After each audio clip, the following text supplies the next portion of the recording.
The Arcana is the means by which your broken nose is revealed. Pow, right in the kisser. Right in the kisser. If only I saved my chips for this battle. Still got drinks, though. Hell yeah.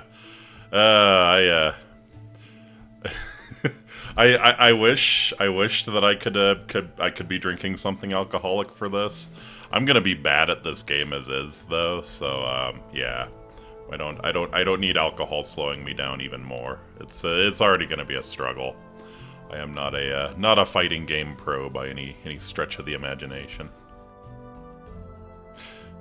Iggy, Chitao, fantastic to see you both. Let's go ahead and get started. Awate Amiki, my name is Faustus Marius Incitatus, the true consul of Rome, the favorite horse of the God Emperor Caligula. Hope you are all having a fantastic weekend so far. Wonder, will you explain why you chose AE and H as your pick? Because those are the three that appeal to me the most. That's what more can be said? What more can be said? I mean, A seemed to be a very, very popular pick. And I've got reasons. I've got my reasons for E and H. Anyways. Totally lost my train of thought there. Yeah, we're playing some Persona 4 Arena Ultimax tonight. Going to be taking tomorrow off as usual. We'll try and get a schedule out, though. And then, yeah, hope to see you all again on Monday. The sumo tournament is starting tonight, so my sleep schedule was already bad, and it's about to become so much worse. So we'll see how that goes. We'll see how that goes. Right when I started working again. Goodness. Anyways, let's pop on in. Okay. Oh, that's loud. Alright. Let's see. Instant kill BGM. Mass destruction, perhaps? Oh wow, you can even set your dead zone. Wow.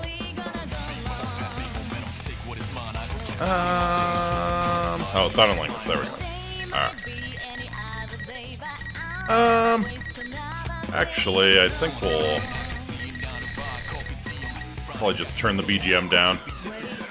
CI and J not gonna sugarcoat it. L as well, but that's maybe. L's a pretty strong choice, in my opinion. I would need to look at the. I remember L was the last one, so I remember her, but I would need to take another look to know what you're talking about. Yeah, let's do this. I think it's just the music. Ooh, we can choose.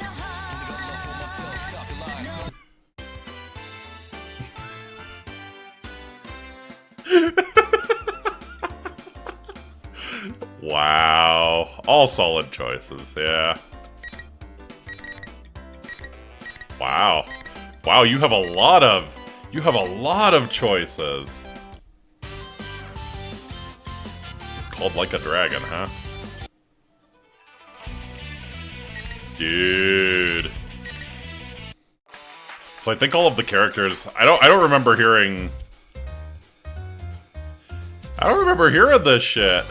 I think all of the characters got their own BGM. Like, that is cool. From Junez. Like a Dragon would be what?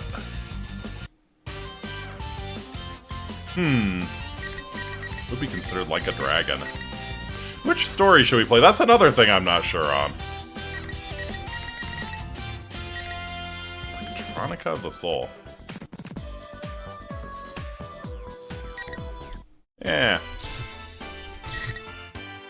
We'll go with the Junez theme. Chie? No, I'm pretty sure Chie had,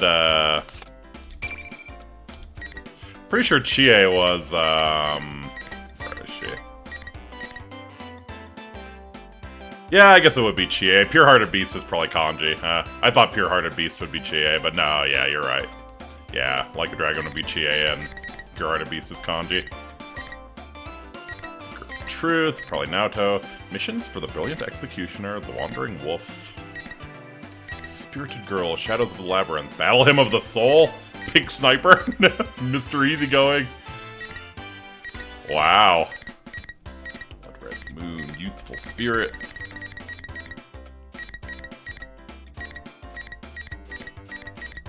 Twinkle Star, Fuller Crown. Dude. Dude, this is cool. Whoop. No. I was happy with Junes, thank you.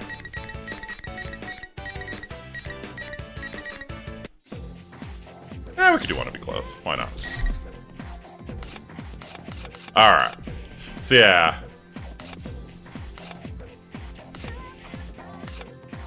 Experience the story of episode P4 or P4A.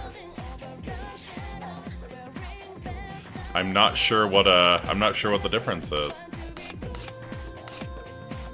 I think episode P4 might just be the Persona 4 characters.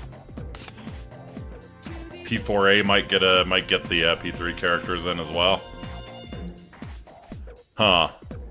Well, if nobody knows...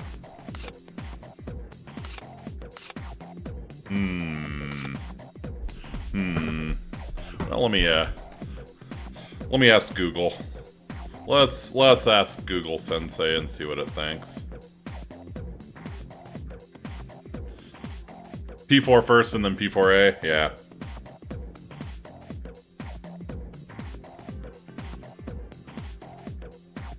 Alright. Let's see Reddit. Let's see Reddit, what do you say? I see. So yeah, P4A story mode is the story for Persona 4 Arena, and then our ULTIMAX is the sequel. Okay. Makes sense, makes sense.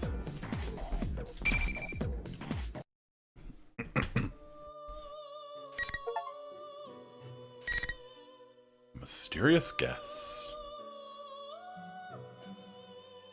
The CPU will fight for you when auto mode is on.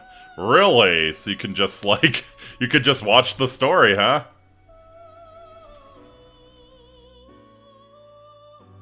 Alright.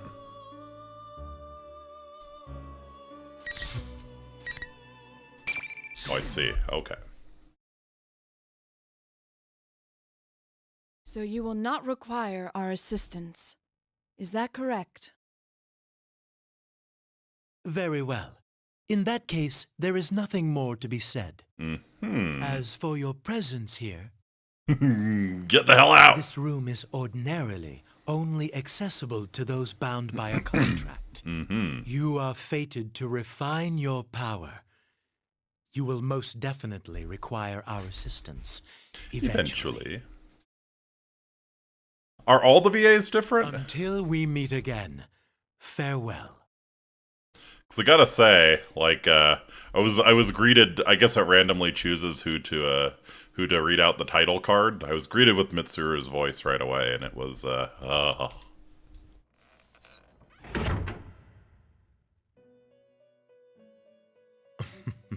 Most intriguing. Are you certain about this? Our domain is indivisible from the destiny of our guests. Nothing meaningless happens in this room. You sure about that? You sure about that? Even the Marie poetry, Which can only mean that the fate of our visitor just now will be... Margaret? Margaret? Pardon. I spoke out of turn. We are only allowed to watch over and assist those guests who are bound by the terms of the contract. Mm-hmm. Indeed. Wonder how often that happens. The young man Yu Narukami is tied to our recent guest's fate.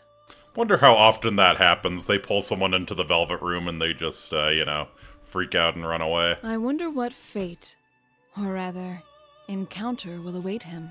Mm-hmm. Yu Narukami. Now that's a guest who never ceases to amaze. Do you get to sleep with Margaret? If you max out her social link? Just like Elizabeth?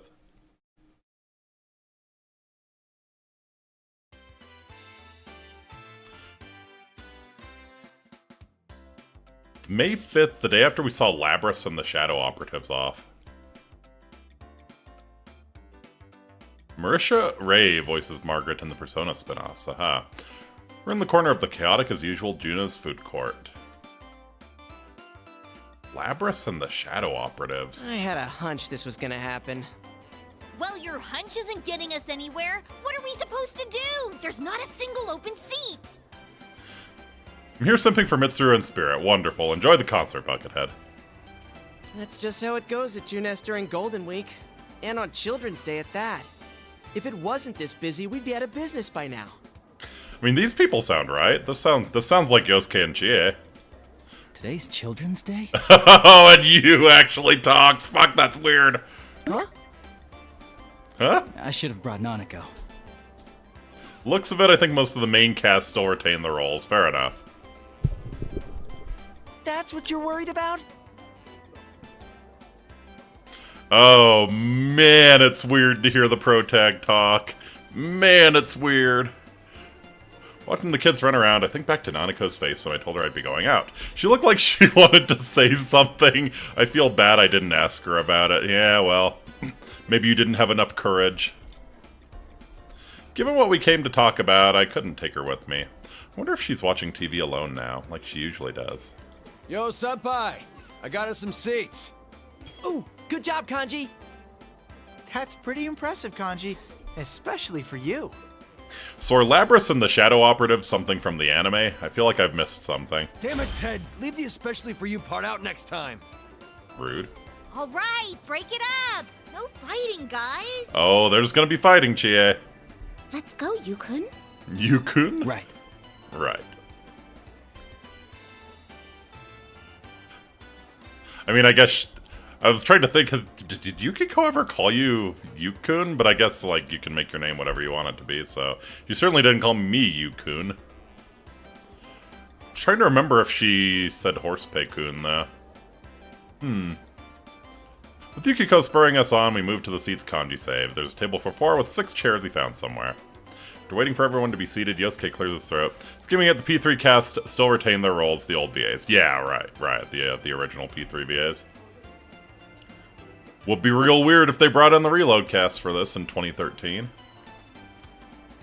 After waiting for everyone to be seated, Yosuke clears his throat as if to drive away all the noise.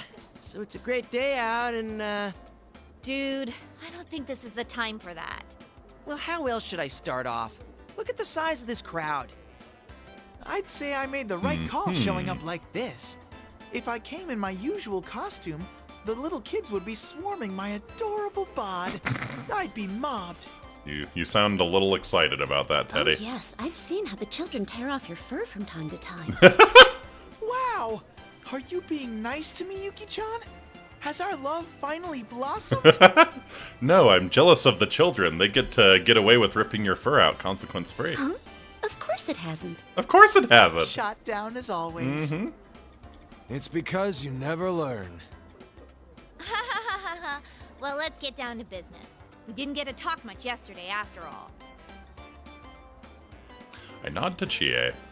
We gathered here yesterday after seeing Labras off. There wasn't time to calm down and talk about what happened. Aha. So this must be like the first... This must be the first Golden Week holiday where you comes back after the original game, right? Because, like, the time skip we got was to, like, over a year, like, to the May of the following year for the end of Persona 4. In the end, we agreed to leave the details to tomorrow, which is now today. Don't worry about the crowd. Let's start the investigation It's team so meeting weird anyway. to hear you talking. Yeah, though we are missing 2 people. Always wondered if the game is canon or just a fever dream. Yeah, ain't that the case for a lot of the spin-offs. I know the Persona 4 dancing game is canon. It's just not the same without our full roster of pretty girls. Persona 3 and Persona 5 dancing games are not canon, but the Persona 4 one is. Oh, not only Rise-chan, but Now-chan couldn't be here either. Well, it's not like the other day, where we just lost contact with Rise. She seems really busy. She said she had work during Doing the idol holidays, stuff. too. Can't At be least after we got 4 to since talk we to don't her have the yesterday. reformed characters. Yeah, Nato-kun's job is keeping her busy, too. I guess it's the same old for them. Nato-kun knew things about what happened that not even we did. Apparently she knew about Mitsuru-san and her friends from the start. Oh. Oh! Well, Mitsuru-san. Thanks to her, though, we got some good information. Oh god, was this the events of Persona Q? Like that really fever dream one? Is this what we're referring to? Well then, let's get everyone up to speed on what happened using that info. Yeah, please, Yosuke. Yosuke's right. Tell me what the hell is going on. So much has happened these past few days that none of us has a good grasp on it all. We need to sort through what we've learned again. Yes, please, please. What was it that started it all? Midnight Channel again, I guess. I thought I was dreaming for a good chunk of it, so it's not really hitting me. I don't think Q is canon. I'd be surprised if it was. That thing's a real fucking fever dream. The Midnight Channel, that TV world we helped to restore peace in. It ended up being used by someone else in the Llerose incident. Since Q2 has FemC, the only time FemC comes back. Oh, pretty. Llerose is the 5th generation anti-shadow suppression weapon, a girl with a mechanical body who was stolen from the Kirijo group, one of Japan's biggest conglomerates. Someone threw her into the TV world. Shit. Where can I play this? Or is this the anime? But Llerose faced her other suppressed self there, and by accepting it, she awoke to her persona. That mostly wrapped things up. However... So who exactly was it that put Llerose inside the TV? And why? At first, I thought the culprit was jealous of my popularity and tried to break us friends up. I mean, it's a great place to hide Llerose from the Kirijo group, I guess. But that wasn't it. Their goal was to disrupt our hearts by making us fight each other, and then steal our personas after they returned to being shadows. Huh. Naoto said as much too. I don't know. Turning them back to shadows and stealing them. That doesn't sound like something just anyone could pull off. Did I pick the right episode? Am I watching the... Did my finger slip or something? Did I fat finger and do ULTIMAX? Maybe not, but we know for certain that the culprit was using that method to try and gather powerful shadows. Gathering shadows, huh? That's definitely not something any normal person would do. The atmosphere darkens after Yosuke's remark. During the silence, I recall the events leading up to yesterday. We had once again entered the TV world to figure out why the Midnight Channel was broadcasting again. Did I...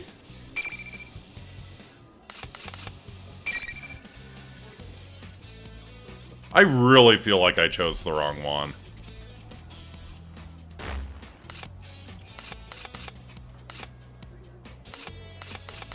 I really feel like I've chosen the wrong one. From what I know, this sounds a lot like the original Persona 4 Arena story.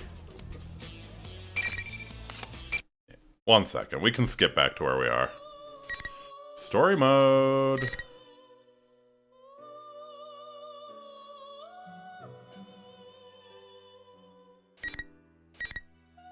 No.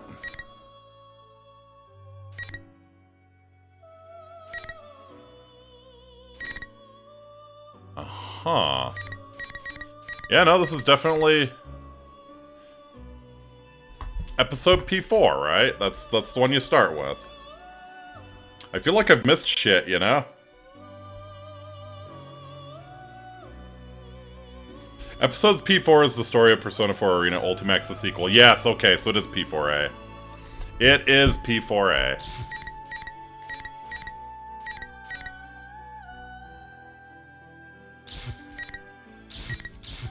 About to say, like, what the fuck are they talking about? Okay. Well, yep. Just smack your head really hard, get all the spoilers out. Okay. Why do you have this? I mean, I guess if it's Japanese, it makes sense to have this on the left, but you know, you would think. Alright.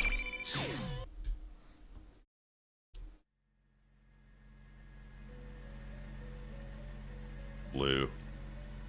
Floor, the ceilings, the furnishings, everything is blue. It's quite unlike what I normally see throughout my day. And yet, my heart is mysteriously calm. I recognize the slight rumbling as an engine and realize that I'm in a car. Or rather, someplace else I recognize. Welcome to the Velvet Room. How's it going, Igor? The old man with the bizarre face sitting before me makes an expression that appears to be a smile.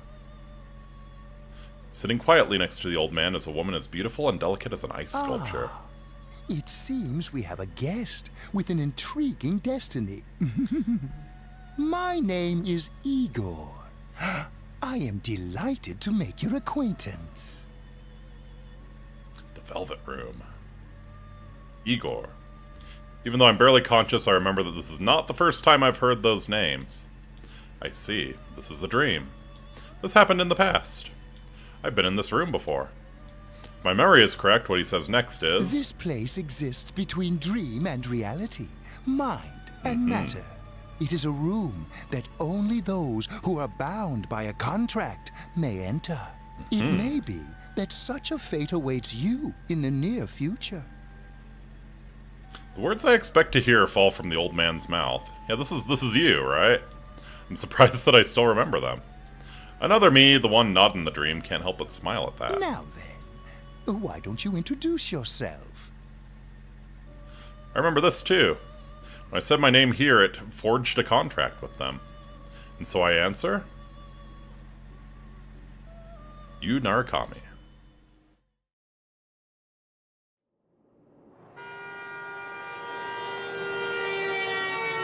When I open my eyes, the light is so blinding that I have to squint. Well, that's all it took, huh? For a moment, I can't figure out where I am, and I look around. Right. I was on my way back. I mutter to myself and look out the window. The sky is somewhat cloudy, unfortunately, but the scenery is as peaceful as always. Seems that I fell asleep on the train headed to the countryside where I spent the last year, in Inaba. If I recall correctly, when I first came to that town, it was an afternoon just like this. I dozed off in the same way back then and was summoned to the Velvet Room. Velvet, velvet, my master has a big nose.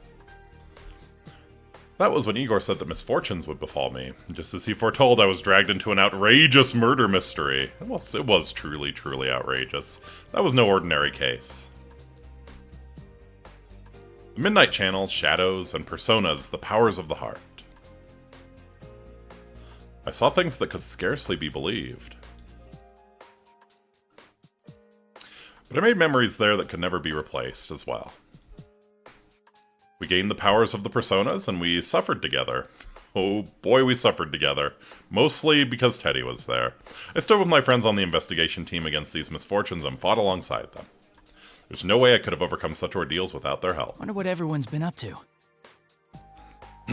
I feel like the Persona 4 solo run is actually quite doable. After solving the mystery, it was decided that I would leave Inaba since my parents would be returning from overseas around the same time. It's been about 2 months since I last saw them all as they said goodbye to me at the train station. I decided to stay at the Dojima residence during Golden Week so that I could spend the holiday with my friends. Of course, my uncle was happy to hear this, and his only daughter Nanako should be glad to see me too. Oh, Damn he's it. gonna smack Still your haven't ass so picked up hard for Yosuke's leaving. gift. Well, it is something quite particular, I guess. Actually, I'd received a call from Teddy, one of my investigation team friends, this morning. Doable, but RNG heavy, yeah. The details of the conversation were a bit troublesome. Hello? Is this Sensei?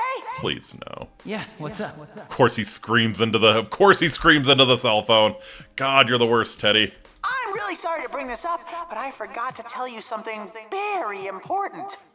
You calling me in a porta potty or something? I have a special request for the souvenirs I'm sure you'll be bringing your bear's friend.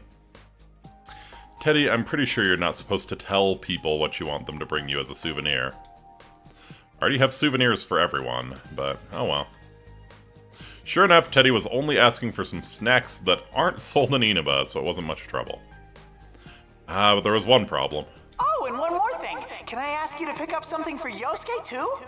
I was planning on bringing something for everyone anyway, but go ahead. Go ahead. Cool. Well, Yosuke's been down in the dumps after his mommy burned his favorite nurse. What? She was what I called scorching hot. Just kidding. What? A nurse? Ah, come on, Sensei. You know what I'm talking about. Oh, is this some sort of magazine? His nurse magazine? No! Bear behind. No! Teddy, why? I see. I see. Yeah, Yosuke would be into nurses. Yosuke would. And you expect me to buy him a replacement? Of course, silly. People coming to visit are supposed to bring presents. Alright. Alright. Oh, I was planning to head back tomorrow, but since we're meeting up early, I decided to go back today. Can you pass that on to everyone? Aha! Then the sexy nurses will be arriving even sooner. Dude's already on the train, probably. Sensei, we have an emergency patient. Yusuke will be so happy. What the fuck, Teddy? Oh, this is a new level of creepy. Wow. Okay then, we'll be waiting for you. They're just hitting me with mega Teddy creeps right off the bat. Look at him go. I'm a little worried now. You should be. Teddy, I ain't gonna buy a mag. I want to preserve my dignity. Yeah. Also, I'm not sure it's even legal for him to buy a mag. He's not 18. I hope he isn't telling everybody something that would give them the wrong idea. Well, I should just call again once I get there. But in the end... Nurses, huh? No! Don't entertain this! Don't enable him! Stop! Stop! Wasn't able to pick one up for him. Good. How can I put it? You don't need to put it anyway. I'd feel bad for Yosuke if I gave him that magazine, and every time he opened it, his friend's face kept popping up in his head. Exactly. And I have to think Yosuke has his pride too. He doesn't need me buying him this stuff. No, he does not. We're in Japan, so I doubt we need to be 18. Then again, this is Yosuke we're talking about. I'm sure he'll understand if I explain my reasoning. No. No. Absolutely not. Probably. Absolutely not. Now pulling into Yaso Inaba. This will be the last stop. Yaso Inaba. Oh. In the line already. Looks like I've been asleep for a lot longer than I thought. Just as that thought came to me, a certain worry crossed my mind. If I had a dream of the Velvet Room, does that mean I'm going to be dragged into another adventure? Probably. No, I shouldn't think such things. I'm overthinking it. No, you're not. Igor had said, I am delighted to make your acquaintance after all, so it's nothing but a dream. It's quite misleading, since I've had dreams of being summoned into that room ever since. The train begins to slow, and I take that as my cue to gather my belongings from the luggage rack above me. Is there a way to make the text move faster? When the train comes to a complete stop and the doors open, even the smell of the wind evokes a sense of nostalgia. I think I'm getting a little too sentimental. It's good to be back. Step out to the platform with a wry smile. Place a bookmark? Yeah, okay.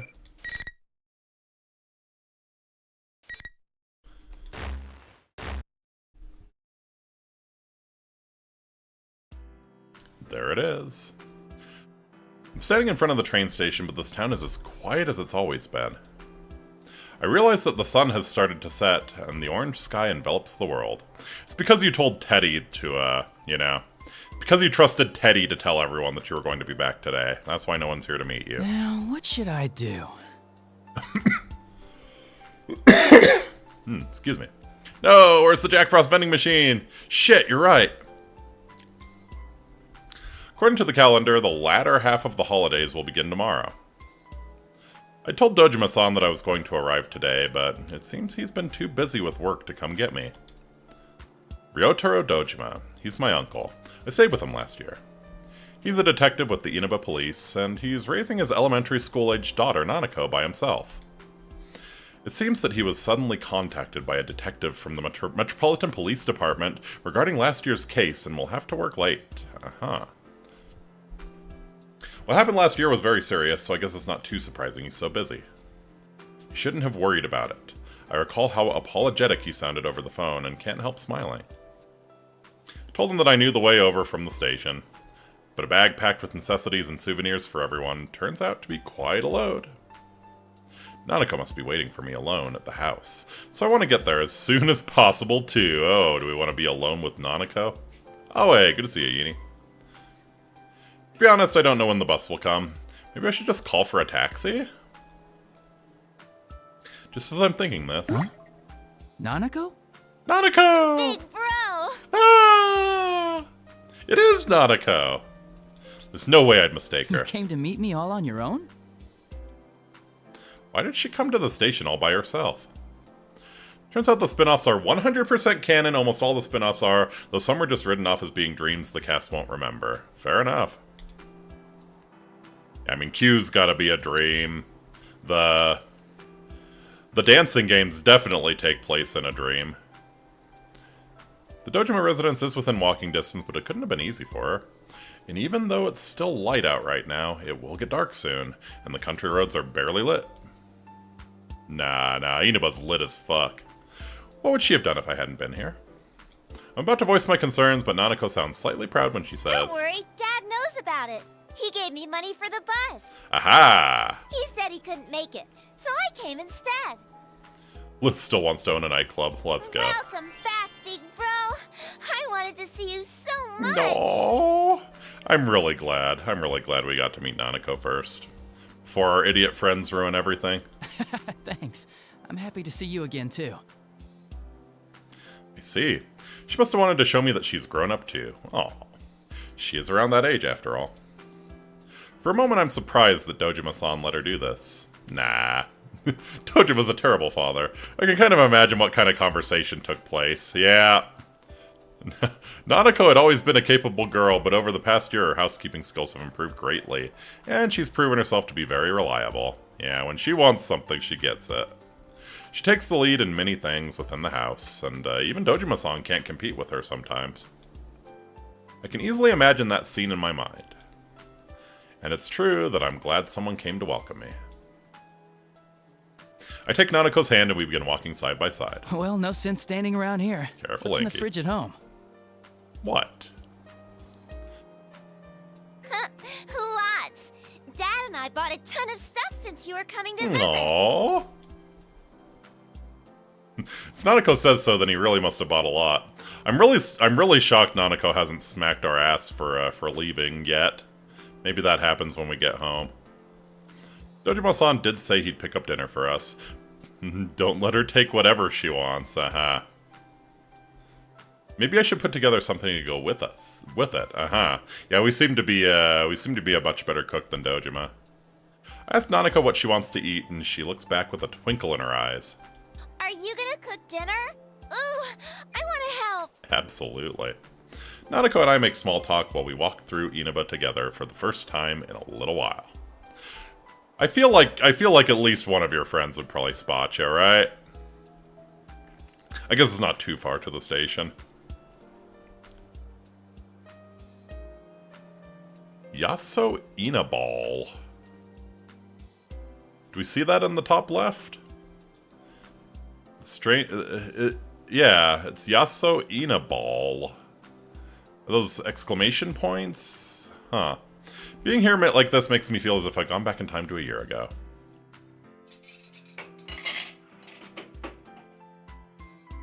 After we get back to the Dojima home, I hurry and unpack my belongings before heading to the kitchen. Nanako helps me out as diligently as she had claimed earlier. The way she mixes the eggs seems more skillful than before. You're such a good girl, Nanako. She really is. Good evening. This is the Evening Journal with news for May 2nd. Our top story is on the domestic airline that was hijacked yesterday. Oh, dang. The TV in the living room echoes through the house. I think I see a small white line on the lower parts, yeah. Thinking back on it, it was on quite often in this place, yeah. When I first came to Inaba, Nanako was practically being raised by the television. There'd been this odd sense of distance between us around that time. She hadn't started calling me big bro, we didn't cook together like we're doing now. It's the little things that bring back memories. Right as we're about done making dinner, Dojima-san arrives with some deluxe sushi. Yaso Inabal sounds like the name of a capsule machine. Hell yeah. Nanako quickly gets up and rushes to the door. She seems so happy when her father comes home. Sadly, the hijackers are months early for a hijacking. Hey. Not all plane hijackings have to happen in September, Chitao. Dojima-san apologizes about the sudden increase in his workload, and then we sit at the table and begin eating. Dojima looks older. Dojima looks way older. Look at that. He's got some wrinkles. I feel like his hair is a little grayer. What the fuck? We've only been gone a couple months. Dojima looks way older. Look at that. Being here like this makes me feel like 2 months I was gone never happened at all. 2 months!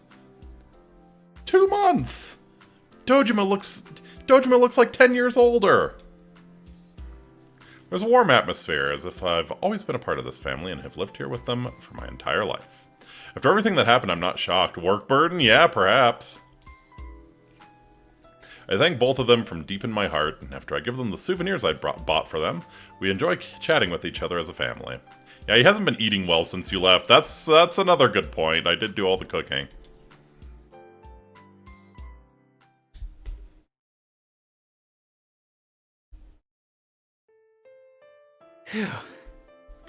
Whew. There's our Jack Frost. There's our Jack Frost. Another familiar room. This is the room that was prepared for me on the second floor of the Dojima residence. Nanako had fallen asleep after all the excitement. After carrying her to her room, I tell my uncle that I'll be going to bed early as well, since I have plans. All he said was, okay, gesturing toward the second floor. I'm a little perplexed by this, but I have my suspicions, and as I open the door to my old room, it seems I was right. He didn't change a damn thing. The room is no different than it had been when I was living here. Ooh, boy, we've probably got to start dusting. Yeah, that appears to be Catherine, though. Yeah, that appears Catherine with a K. Yeah. That's a nice touch, actually. So yeah, it's not a Persona 3 calendar anymore. It's a Catherine calendar. It's exactly the same as it was when I left Inaba. I closed the door with a feeling of wistfulness. As I sit down on my sofa and consider my uncle's thoughtfulness, I sigh in exhaustion from the long journey. I'll be able to see my friends tomorrow. Considering that there are still several days left in this holiday, it may be nice to leave early tomorrow and go visit the shopping district. It's raining. Time is just before midnight. In mere moments, it will be a new day. Whenever it rains at night, I end up checking the time. While I spent the last year in Inaba, I was always checking for the Midnight Channel, which was a popular urban legend here in Inaba. More than an urban legend, it was real. It was pretty real. It's a bad habit of mine, even when I'm not here. I don't think that's a bad idea, honestly. If you look at a turned-off TV at midnight on a rainy night, you will see your soulmate. Discovering that this rumor was actually true was the first reason why I became involved in the murder investigation last year. I mean, the part about the soulmate is not true. Yeah, but the person who actually appears on the Midnight Channel isn't your soulmate. It's the next victim. After discovering this, we all nervously sat before our TVs on rainy nights in order to solve the case. That brings back some memories. Nothing will show anymore, though. God, I'm still not used to the protag talking. Will nothing really appear, though? I suddenly have doubts. Why would I think that? After we solved that case, we all confirmed that the Midnight Channel wasn't appearing anymore. The empty screen stays silent. So why? Just in case. It's not going to turn on. There's no way. The more I think about it, the more I feel my resolve fading. I peer into the TV screen as if something is drawing me into it. The only thing I see is my reflection in the dark glass of the CRT television. Or so I thought. Not used to you talking a lot, you also talk during... Yeah, I mean, but that's different. Rivals. They are friends, yet powerful foes. Oh boy. The desperate fighting program amongst high school students. Let's go! A new legend is about to Let's start. go! May the manliest of all men come on down! Nobody touches his precious Nanako. Sister Complex Kingpin of Steel. It's only natural. Wage slave in the boonies by Wage Slave of the Booties, here by night. Let's go. Everything that bores me has gotta go. A spunky dragon with deadly legs. Oh my god. Discarded womanhood. She ain't. Please escort me to the ring, my prince. Unconquerable Snow Black. Unconquerable Snow Black. Let's go. Wait, question mark. Bulging muscles. The blood-curdling beefcake emperor. The blood-curdling beefcake emperor. 65 kilograms. The brain of a genius. The 2000 IQ killjoy detective. 2000 IQ killjoy detective. Hey. You haven't seen her without the binding if you think it's body of a child, buddy. Towards the one throne waiting at the end. Wow. The P1 Grand Prix where fierce fights will be fought. The battle begins tonight. Let's go. What the shit was that? Look at his face.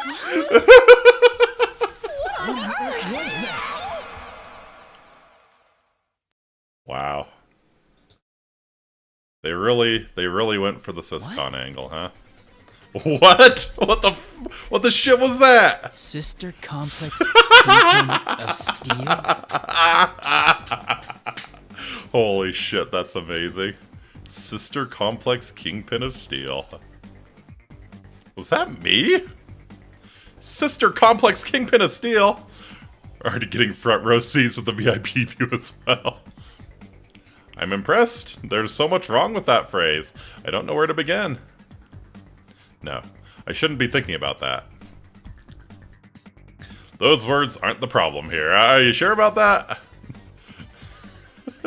You sure you want everybody? You sure you want everybody in Inaba calling you the Sister Complex Kingpin of Steel?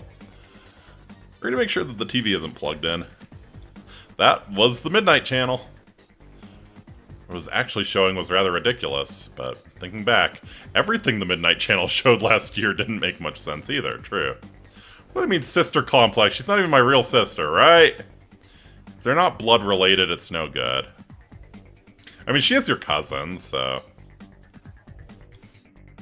I'm suddenly gripped by tension. If the Midnight Channel is appearing again, I have to find out why. And I like the carnivore who dropped her woman head. Yeah, that one's the meanest one, I think. Although the 2000 IQ Killjoy Detective's pretty nice, too. I pull out my cell phone and search for Yosuke's number. Let's see, H. Hanamura Yosuke. Quickly hit the call button. Does everyone know about this? Is everyone aware that the Midnight Channel is still being broadcast? Do they know that it's showing us? And that we've been given taglines that can only be described as uncharitable? Hello, this uncharitable is a good way to put it. Wait, where's Rise? Yeah, Rise was busy, apparently. Yosuke? It's nothing. I just freaked out when you called all of a sudden. Yeah, that's it. What's up? Hey, what do you want to meet? I could tell what's going on just by the sound of his voice. Hey, Wage Slave, how you doing, buddy? Yosuke knows about what's happened on the Midnight Channel. Just now, and he's trying to hide that from me. I have to find out why the Midnight Channel is back, but totally ignore that Teddy looks like he's running the show. Exactly. Considering that I've been out of Inaba for a while, I bet he's trying to keep me from worrying about it. No need for him to be concerned about that. Then again, I can kind of understand how he feels. I am his friend, after all, allegedly. That's not why I was calling. I saw the Midnight Channel. You saw it too, right? Yeah? I can easily hear Yosuke panicking on the other side of the phone. He's probably surprised that I saw the Midnight Channel, and I shouldn't even be in Inaba right now. He must be thinking that the Midnight Channel is now appearing on a national TV network. Oh, that'd be a problem. Looks like Teddy didn't tell them after all. Yep, that's what you get for trusting Teddy to do frickin' anything. Did Teddy not tell you? Since we're meeting up early tomorrow, I decided to come today. I figured you wouldn't think I could have seen it, so I gave you a call. Well, I assumed you weren't here yet, so I didn't want to rely on you. You haven't changed. So how about it? You're not gonna leave this be, are you, Captain Rasantama? Captain Resentiment. Why'd you zero in on that part? Because it's yours. Called you a sister complex kingpin? Mine's not that bad. Yours is pretty bad, man. You think? Oh, I ought to tell you, that program's not the only strange thing lately. Oh, really? Teddy, Rise, and Kanji aren't here either. They disappeared. What? For a moment, I'm at a loss for words. Not only has the Midnight Channel come back on, we've lost contact with 3 of our friends, but we just talked to Teddy yesterday. I have a bad feeling about this. Can't believe that those 2 things are unrelated. All right, we should get together tomorrow like we planned. Yeah, at the Jeunesse food court. Welcome back, partner. No. Suddenly reminded that I haven't even greeted Yosuke yet. I finally feel the sense of worry fade a little, and I answer with a smile. It's good to be here. Come on, call him partner! Come on, call him Ibo. No matter what has happened, our friends may be in danger. If that's so, then there's only one thing to do. Speaking of things I have to do. Oh, right. Sorry to say, I forgot to pick up your souvenir. A souvenir? Don't even worry about it, man. You sure? I thought you were really looking forward to it. Those nurses. Oh, what the fuck? Okay, yeah, we gotta tease Teddy, or we gotta tease Yosuke a little bit, I guess. Nurses? Nurses? I had a feeling he wouldn't get it if I don't tell him flat out. This is rather hard to bring up, but oh well. Yeah, it's because you shouldn't bring it up. Yeah, Teddy asked me to get it for you. He said you were crushed that they got burned. Wait, this is all... I didn't know you were into nurses. Man, I would have introduced you to Sayako if I knew. Shut up! That's enough! Damn it, you're trying to wind me up, aren't you? Stay home, you jerk. But I'm already here. Well, I'll see you tomorrow. What a dick. At least it seems like he understands about his souvenir. You're such a dick! In any case, the preparations have been made. Tomorrow, I'll meet with everyone to sort through whatever information we have on this situation. If we have to, we'll go back into that world. It'd be best if this was all just our imaginations.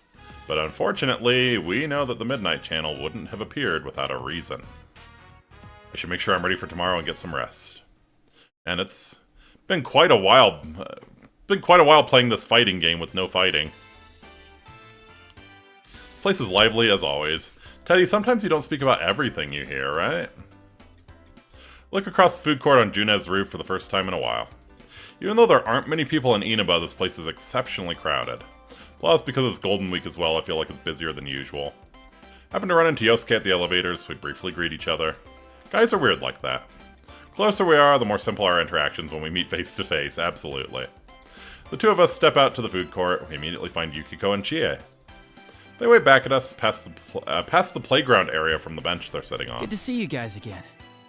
Welcome back! Aww. We missed you! Aww. The guest of honor's finally here! You're looking well. Welcome back. Should we... Huh? Oh, he already knows about the Midnight Channel thing. He's actually the one who called me up about it. Oh, I see. This has turned into a pretty thrown-together reunion, hasn't it? Sure has, Snowblack. But I'm glad you came. Aww. We chat some more while we all sit down.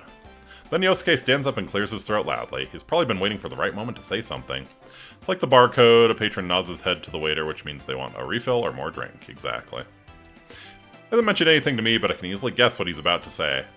We all look towards Yosuke. Well, it sucks that we can't hang out more before jumping into another mystery, but to celebrate our partner's return, I hereby reinstate the investigation team in response to the Midnight Channel going back on the air last night. Hell yeah. Oh, the team is back! Yukiko, I know you're excited, but, mortal danger, murder mystery... You could act like you're not excited at least. Fucking psycho. And of course, Chie. Let's do this. I mean, we knew Chie was a fucking psycho. Clap, clap, clap, I clap, clap. don't think the applause is necessary. Why not? It's been 2 months since we last saw each other, after all. Chie and Yukiko start chuckling when I shrug, and though Yosuke seems saddened at that, he still ends up laughing along as well. It's a relief to see that they're the same as always, but because of that, it makes me even more worried about the friends that aren't here right now. We can't start slacking off. We begin to sort through the information that we know about already. Let's get cracking. I mean, this Yay, is legal murder! Right. Hooray! Let's throw them all into the TV. Junez is too crowded. Throw those kids into the TV. Let's get cracking. Yep. No one's heard from Teddy, Kanji, or Rise. Just those three, right? What about Naoto? Yeah. Oh, I got a hold of Naoto. Okay. But I didn't tell her about this stuff. Okay. She told me she couldn't make it today because of her job, so I didn't want to worry her. She Fair seemed enough. pretty bummed that she couldn't be here too. Yeah, I bet. If she has a reason for not being here and we can still contact her, then Naoto should be fine. That leaves Teddy, Rise, and Kanji. Well, I spoke to Teddy yesterday. Not hearing back from them after an entire day has passed isn't normal at all. The relationship between their sudden disappearances and the appearance of the Midnight Channel last night disturbs me. One thing's been bothering me. The picture on the TV was very clear last night. Mm-hmm. Yeah. Going by the pattern from last year, it wouldn't be that clear until after the victim entered the TV. Hey, isn't this the first time a big group of people was shown together? Plus, we're still here. Mm-hmm. Why us anyway? And what's up with those insulting descriptions? Yeah, you got the worst one, Chie. You got the worst one. Chie seems pretty angry about it. She should be. Many of the locals know about the rumor of the Midnight Channel. In other words, this troubling broadcast has already been seen by who knows how many people. From what I've been told, the moment Chie tried to ask another student about the Midnight Channel, the other girl ran away with a look of fear on her face. No surprise that Chie would be angry. But in the end... What bothers me most is Teddy. He was acting like the host of that show. Mm-hmm. Yeah, and we can't find him. This smells fishy. Well, clean it, Chie. Then again, I doubt he would play a prank like this for no reason. Mm-hmm. I guess we'll just have to go inside the TV and find out what's going on. That's right. Go inside the TV. Out of everything, this was the element that shook our common sense the most out of everything we experienced last year. Actually, the murders in last year's events happened in another world inside the television. This world is filled with monsters called shadows that are born from people's hearts. Because my friends and I gained personas, the power to defeat these shadows, we were able to enter TV screens and fight them. Won't we be stuck in there without Teddy to give us an exit? That is a good question. Even we Persona users would find it extremely difficult to leave that world on our own. In order to come back, we need the exit TV that our friend Teddy was capable of creating. Not so. I've had Teddy keep the exit TV out on that side. Aha. Look at you, all prepared. I mean, think about it. What if we were half asleep and fell into a TV when Teddy wasn't over there? True. Isn't that a scary thought? Like anyone would be that clumsy. Yosuke would be that clumsy. Anyway, it sounds like it's safe for us to go investigate then. No matter what the reason, it's reassuring to know that we have an exit strategy ready for us. To be honest, I almost fell into it the first time it appeared in my room, after all. Yeah, there's no doubt that something's going on in there. Is everyone ready? We're all good to go. Ready? To tell the truth, I had a hunch that this was going to happen. We all share a look to confirm our intentions. We are an hour in and we've done no fighting. All of them nod back. I can see the seriousness in their eyes. To be fair, like, I started the wrong episode, so we did lose some time there, but damn, man. Even though there was a 2-month gap since I last saw them, they still continue to put their trust in me. And that time the TV bit you, yeah. Feel a slight sense of pride as I stand up from the bench. The large screen TV in the electronics department is directly below the food court. That was the entrance we always used last year.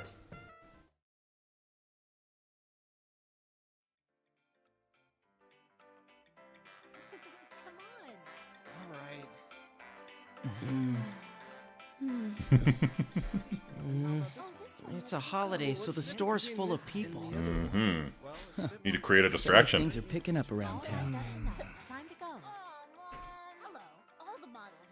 Oh my god! Oh, hey, that's the riddle dude. It's been a while since last time. I'm a little nervous.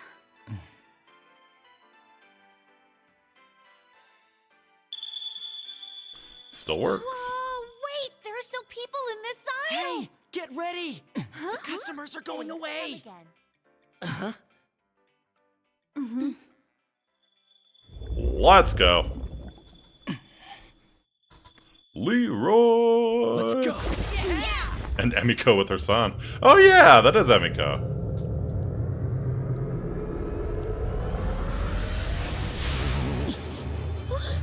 Isn't this different from usual? Oh no! What do we do? What can we can't stop now!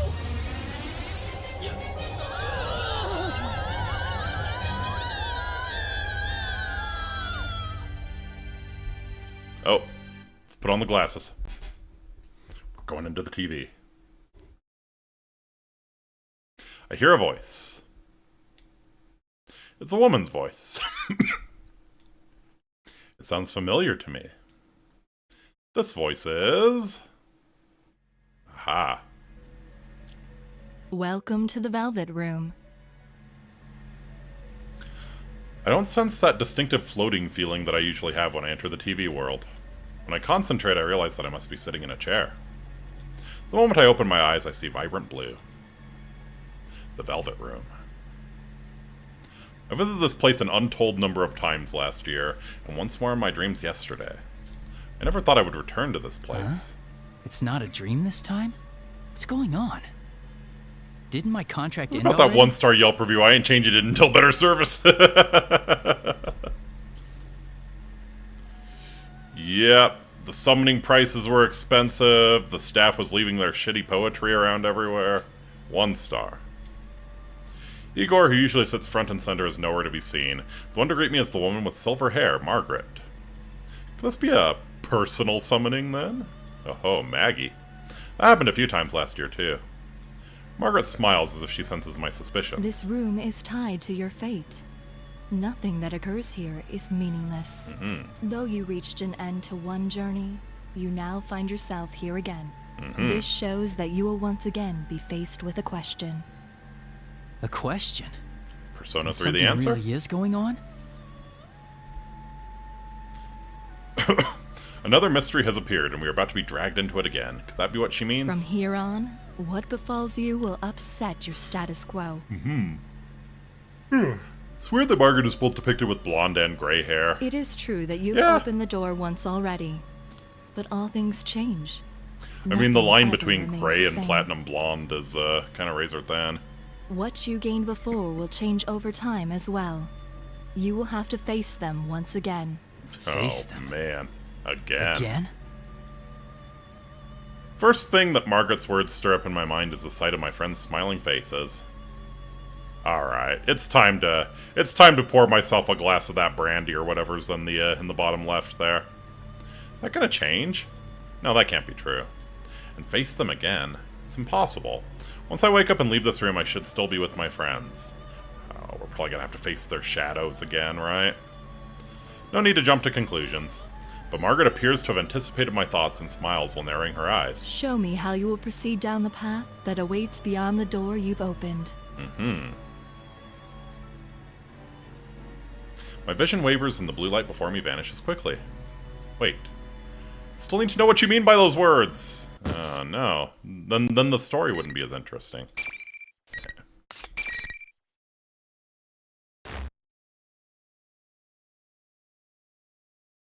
Ah. Where am I? The music room. Hope it's cold, since I see no ice chest. Warm alcohol is terrible, indeed. Where did I get thrown to when I left that blue room? And again, looks like the music room. I love the creepy composers on the wall. The scenery is so unexpected that I'm at a loss. This is a school. It's the music room of Yasogami High. I attended the school with my friends until recently. Ooh, are we in Shadow Yasogami? That's cool. There's no mistaking it. We entered the TV together, so why am I here? No, that's not right. This is... No, wait. This has to be the TV world. The graffiti on the ground. Shoes placed like they're for some kind of ritual. Oh god, those are shoes around the piano. The eerily shining eyes of the portraits on the wall. The more carefully I look, the more I realize this place is not the real Yasogami High, you think? Most of all, I sense no warmth from this place, like I always did from the students who would come and go from here. This is a fake. It's definitely not the school I attended. What happened to turn the world inside the TV to this? On top of that, we entered the TV from our usual entrance, but I ended up in a completely different place. This has never happened before. No, it has not. And yeah, like the Shadow World seemed pretty nice when we left it. P1. P1 written on the blackboard in those papers. They're trying to summon a waltz. Aha. Also realized that my friends aren't with me either. Is it the Mephisto waltz? Did we somehow get separated? I start to feel chills down my spine and I look around. Hello! Sorry for the wait! Oh, here's Rise. A body has been discovered! Greetings, boys and girls of Yasogami! The P1 Grand Prix is about to begin! Wow. There's no need for manners or courtesy or anything. They're trying to summon the today, Beethoven so virus. hang out. P1 is the name of the Tell tournament, us how gotcha. you really feel. What the? What the? That you, Rise? Xiao questions, but she doesn't answer. This is Rise Kujikawa, one of our friends on the investigation team that we couldn't contact. Does she not hear me, or is she choosing not to respond? As I ask myself this, I hear different voices echoing as well. Look around in surprise. Those voices, not just from one or two people. I see countless students staring at me from the hallways, the entrance, everywhere I turn. May I have your attention, please? I, Rosette, will be your commentator. But first, the General has a few words for you all. What's going on? Why are there so many people inside the TV world? Before I can think of any answers, Rise makes another announcement. And as if on cue, the monitor in the music room turns on. What appeared on it was Teddy. He was wearing a strange hat and cape just like he did on the Midnight Channel last night. First Rise, now Teddy. What are they doing?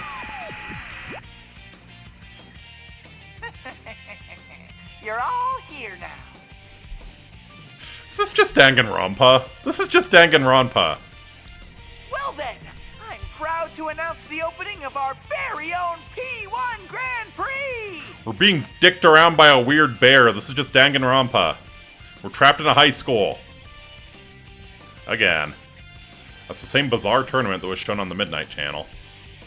Then, is Teddy really the one behind this insanity? Teddy, what's going on here? We came to look for you and Rise and...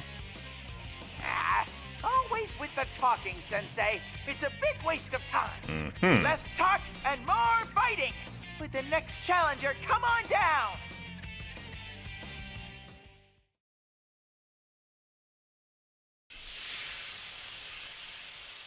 Teddy looks away and makes a dismissive gesture. Smoke suddenly bursts out from underneath me and robs me of any visibility. Is there someone beyond that white curtain? Someone beyond the fog wall? Eventually my field of vision begins to clear. I keep my guard up, expecting anything. It's Yosuke, yeah. But who should appear but Yosuke? Though I hadn't expected to run into him like this, I'm relieved to see that he's safe. Teddy did say something about a challenger just a moment ago. I recall that the P1 Grand Prix that appeared on the Midnight Channel looked a lot like some kind of fighting competition. But am I supposed to fight Yosuke now? I mean, we did fight each other that one time. That's not funny at all. Great. They're expecting you and me to fight. Looks like. Sheesh, what's Teddy thinking?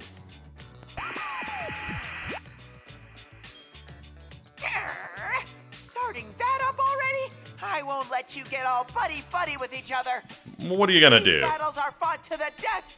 Only the victor can proceed. Not This happening. joke's gone on far enough, Teddy. We're not gonna play along with that. Look over at Yosuke, hoping that he would agree with me. I don't know though. I kind of wanna know what your guts look like, you. But he doesn't appear interested in what I have to say. Oh, really? I guess you should declare me the winner then. Yosuke? What? You don't plan on fighting, right? That means I win by default. Then tell Victor he can shove it. Exactly. That's not what I was expecting to hear. What's gotten into you, Yosuke? This has got to be like a shadow, right? Do you have some reason to be talking like this? I can't figure out what's going on. Yosuke continued to speak in a carefree manner, and said something that I simply couldn't believe. Oh, but is that okay with you? I mean, since Nanako-chan's here and all? Nanako's here? Uh-oh. You're not helping the Syscon allegations, my dude. Really? You haven't seen her? She's with Teddy. Oh, God. That can't be. I saw Nanako back at the house when I left this morning. And even then, Nanako can't enter the TV world on her own. But she's in this world? I can't believe it for a moment. But what if it's true? Just coming to this world can tire a person out very quickly. Yeah, she just got out of the hospital like a couple months ago. On top of that, if someone who can't use a persona comes here, it can sometimes even be fatal. Where is she? Yosuke, where's Nanako? Whoa, what's gotten into you, partner? No need to get hysterical. Why are you so calm about this? You know what happened to her last time she came here. Activated use rage. Teddy was returned, and I come to bring Nanako home. Nanako did come into this world once last year. It was not good for her. Yeah, it was not something any one of us would have wanted to happen. That was the start of a whole chain of events. Remembering them is heart-wrenching even now. So why? No. Even then, it might be wrong for me to lash out at Yosuke for the way he's acting. Calm down. Need to think straight here. All Yosuke said was that he saw her with Teddy. Then was Nanako brought here by Teddy if he's the leader of this tournament? Yosuke, be straight with me. Are you sure Nanako is with Teddy? How should I know? If I had to guess, I'd say she's probably still with him. Mm-hmm. Look, nice lazy eye there, Yosuke. It's fitting. Man, are you all right? You all right? Are you that worried about Nanako-chan? It's no wonder people look at you funny, thinking you have a sister complex. Okay. Sense of wrongness that I've been feeling this whole time is getting even stronger. Alright, Shadow Yosuke, let's go. True, Yosuke may say some insensitive things, but that's mostly because he's read too much into a situation and acts out over it, yeah. He's not the type of guy to enjoy making hurtful remarks like this. Yosuke, are you alright? Huh? What are you talking about? I should be the one saying that to you. She's not even your real sister. All that big bro stuff really creeps me out. It was a while ago that I saw her. It's probably too late to save her. Okay. You know how things went last year after all. Okay. Yosuke. Fighting time. He's definitely not the Yosuke I know. Yosuke is my friend. He wouldn't be so callous as that. At least, I thought so up until now. He was the one who had to face the pain of losing someone he cared about when the murders first started last year. I can't hate him for accidentally mentioning someone who was dead, but the way he's acting, he's doing this on purpose. I silently draw my sword and face Yosuke. Draw your weapon. Yeah. You'll get your fight. What? Dude, what are you saying? You told me you let me win by default. To be honest, I've been thinking that this Yosuke before me was some kind of fake. I even wondered if something had happened to him and Yosuke's shadow had appeared again in this world. But this wrongness that I keep sensing is nothing like that. This probably is the real Yosuke. And the strangeness I feel is because these words really are coming out of the mouth of someone I never thought would say them. I don't know if that's the conclusion to draw. If so, then... I don't know if you're being controlled or if there's something else going on here. Either way, you must understand the best way to resolve the situation. No way to tell if what I'm saying is getting through to him at all. But if I want to figure out what's going on, I'll just have to fall for this trap once. Sorry, but I'm gonna go all out. No hard feelings. Huh? All that talk and you're gonna fight against your partner after all? That headset's pretty cute on Rise. I gotta give her that. Well, whatever. Let's hurry up and get this started. Ready?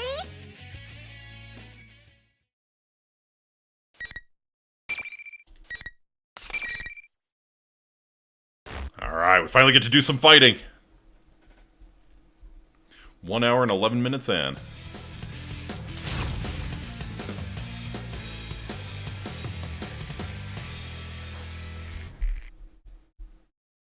Alright. Yeah.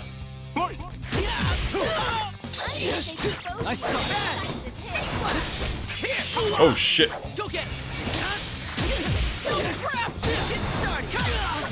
Okay.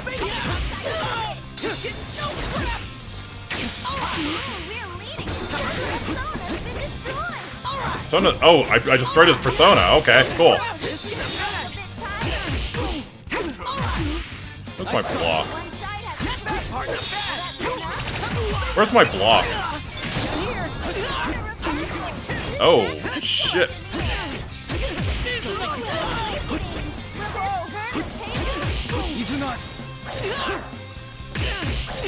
Okay, boom, boom.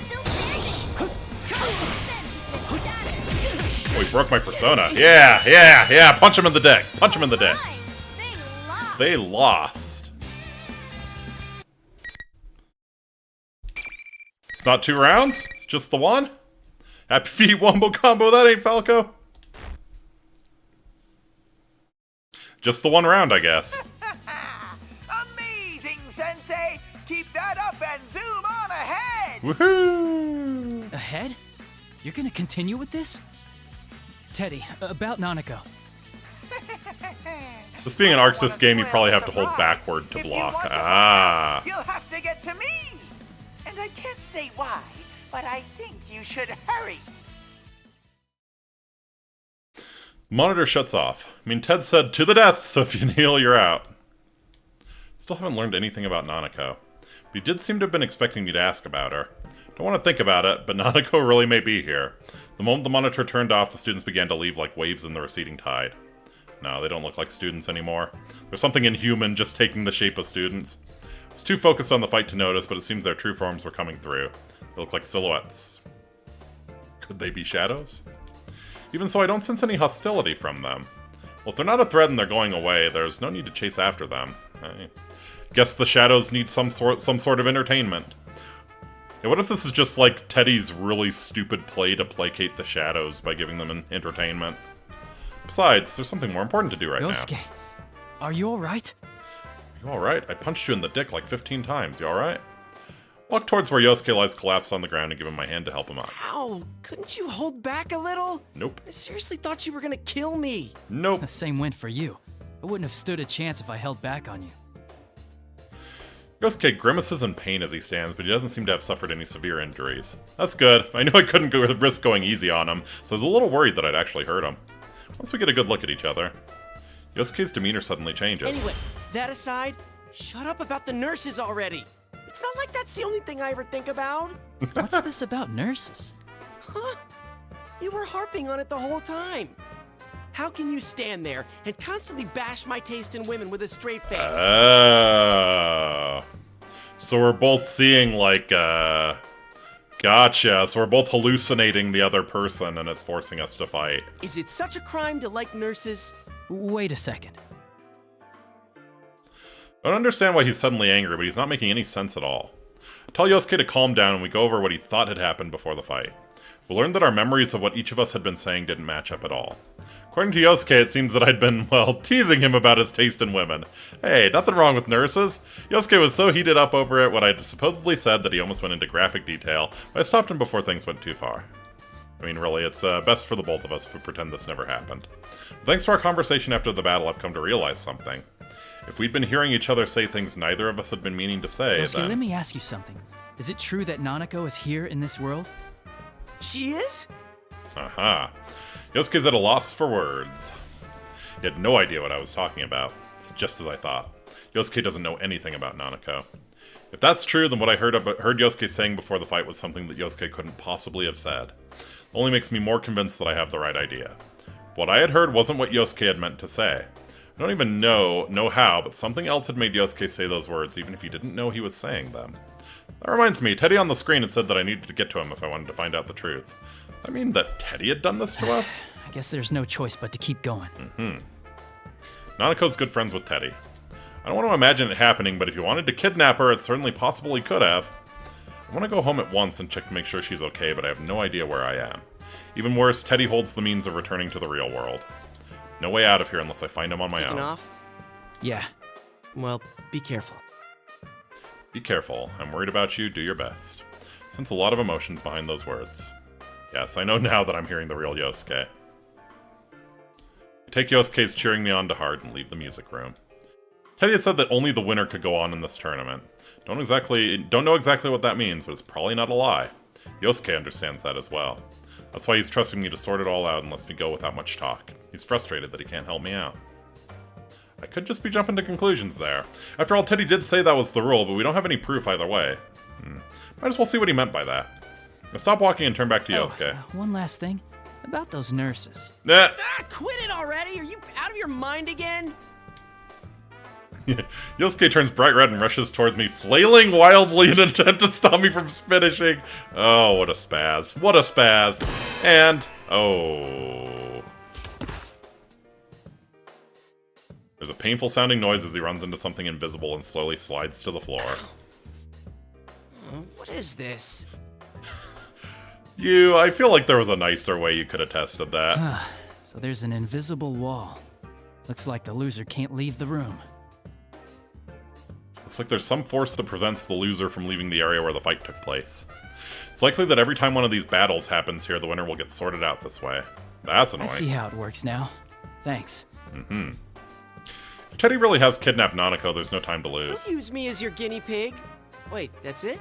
Hey, don't wear yourself out, alright? Turn away as Yosuke shouts at me. Not to worry, Yosuke. Give him a quick smile before leaving the area for real this time. At that moment, I feel a wave of disorientation crash over me. You can just use his name, you don't have to call him loser. I'm surprised that this is happening without warning, but it's not a threat. After all, I know this feeling all too well. Back in the Velvet Room, huh? Is Igor here? Welcome to the Velvet Room. Well, the car's moving. I've been leaving the music room, but now I'm sitting in the Velvet Room for some reason. Margaret greets me with her usual smile. This room truly is mysterious. But why would she summon me like this? Margaret sees my suspicious expression and Things speaks up. have only just begun, and yet you already seem tired. Yeah, no kidding. The misfortune that has befallen you can be thought of as a sort of trial. A sort of trial. A trial? I want to know the details behind her words, but I know that she won't answer me even if I ask. The inhabitants of the Velvet Room never reveal everything. That's because they can only watch over the choices their guests make. Margaret's smile broadens when she sees that I don't intend to ask her anything. Indeed. I am an observer on your journey. I would do nothing so thoughtless as to force you to make choices. You do not need such provocations. I already know that you shine brilliantly enough. Yeah, Margaret is sure simping for you a lot more than I noticed in Persona 4. Then again, I didn't really do much of her social links, so. The shine she speaks of. Could it be about my ability to use personas? Yes, that is part of your brilliance. Personas are masks of resolution, strengthened by controlling one's heart. By forming bonds. You understand this well, don't you? Yeah, that's how we all fought up till now. Yes, indeed. But one's heart is intangible. It cannot be seen and cannot be felt. When polished, it releases a strong light unlike anything else. But it can also be clouded by trivial things. Have you ever felt that way? Yeah, that may be true. You may be more conscious of that fact than most, because you hold the power of the wild card. Margaret's voice fades away as she answers me. From here on, you will be forced to re-examine the things you know as bonds. Depends if you breach the chest, Margaret. How will you face the changes to come, and what choices will you make? Yini always breaches the chest. When I open my eyes again, I'm in the school's hallway. I turn around to see the door to the music room closed behind me. Was I only summoned to the Velvet Room in spirit? There's no way for me to figure out what just happened, but I think back on what Margaret had told me. Changes, huh? Changes. Well, you are a teenager. It's a very important time in your life, You're going through many very, very important changes. Even though the people of the Velvet Room avoid saying much, what little they do say always has meaning. Well, it's true that Margaret said some strange things while I've known her, but she's never said anything meaningless while on duty. I would assume that this would be the case now. I may have to keep her words to heart. You'll see a familiar face soon. Good. Good. Hoping we get some P3 up in this bitch. In any case, I need to concentrate on this case for now. I'm sure I'll understand the meaning behind what she said when the time comes. I must proceed. Though this bizarre place looks nothing like Yasogami High I attended, the building seems strangely familiar as I run through it. Teddy had appeared on the monitor in the music room. From the looks of things, he appeared to be behind what was happening. But I'd heard Risei's voice over the school's PA system before my fight with Yosuke. If this school works anything like a real one, I can make a good guess as to where Teddy and Risei are. It might be the announcement room. But of course, things aren't that easy. Those invisible walls keep getting in my way everywhere I go. Just walking along. Thunk! Seems that some of these walls don't let anybody through, no matter if they won or lost their fights. Every single time I run into one, I'm forced to take another path. It's like my route is already set for me. I feel like I'm being led somewhere. Gee. Stop for a moment in the hallway out of the practice building and mutter to myself as I take a look around. Where are they trying to lead me? At that moment... You there!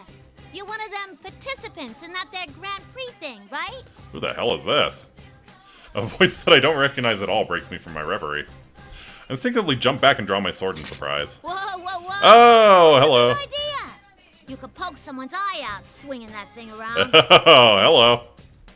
I turn and see a girl that I've never seen before. Was she part of that crowd? She is wearing the Yasogami uniform.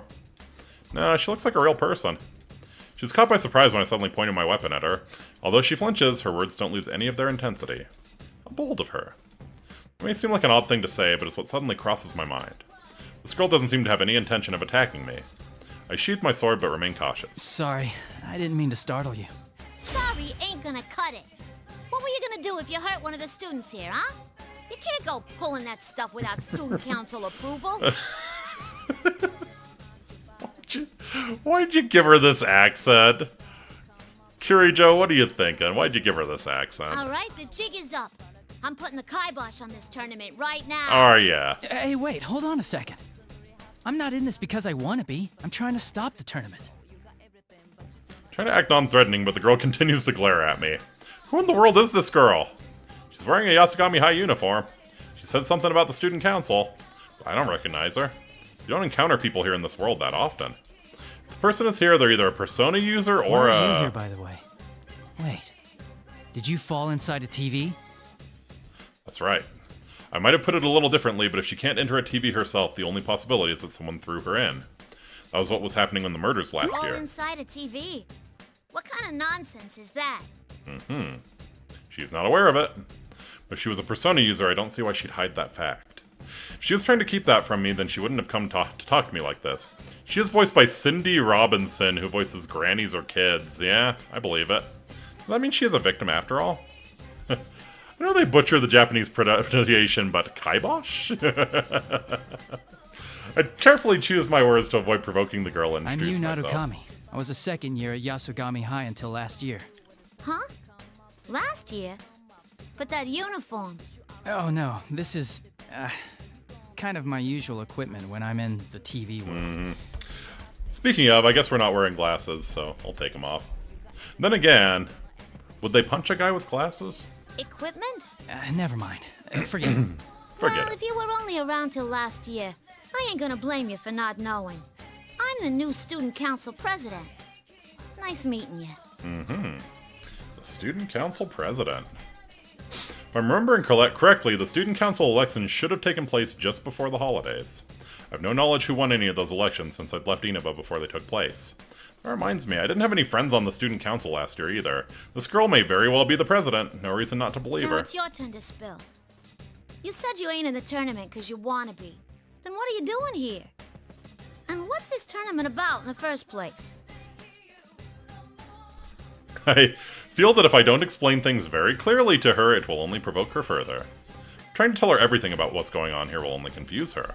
I'll leave out the fact that this place is inside a television and tell her about the other things that are going on. First, I tell her about Teddy, that a friend of mine is likely the one who set this tournament up. Second, that I encountered some of my friends who were dragged into this as well, but they were acting strangely. And third, that my cousin, Nanako, still in elementary school, may have been dragged into this mess. The girl calling herself the student council president seems skeptical while I talk, but eventually she sighs. So if I got this right, you didn't start this, but your friend did. Well, you don't seem like you're lying. Seems that she's somehow grasped the gist of what I was trying to say. I thank her out of politeness, but she laughs and asks why I'm thanking her. There's still one more difficult task left at hand. How do I make her understand that all of this is within another world, one accessed by going through a TV screen? She still appears to be energetic, but it doesn't change the fact that she's in danger. I have to get her out of this world no matter what. Let's go look. I ought to tell you to go home, but I get that you're worried about your sis. Come on, let's go check it out. Something weird happens. The investigation team is, let's go look. They're not, what was that? It's, let's go look. Both start running at the same time. I reach my full running speed when something occurs to me. I'm surprised to see this Miss President keeping pace right beside me. Yeah, is she Naruto running? Just standing still in this world would be strenuous for a normal person, but she doesn't even seem to be out of breath. She's quite impressive. I take a moment to quietly praise the girl running next to me.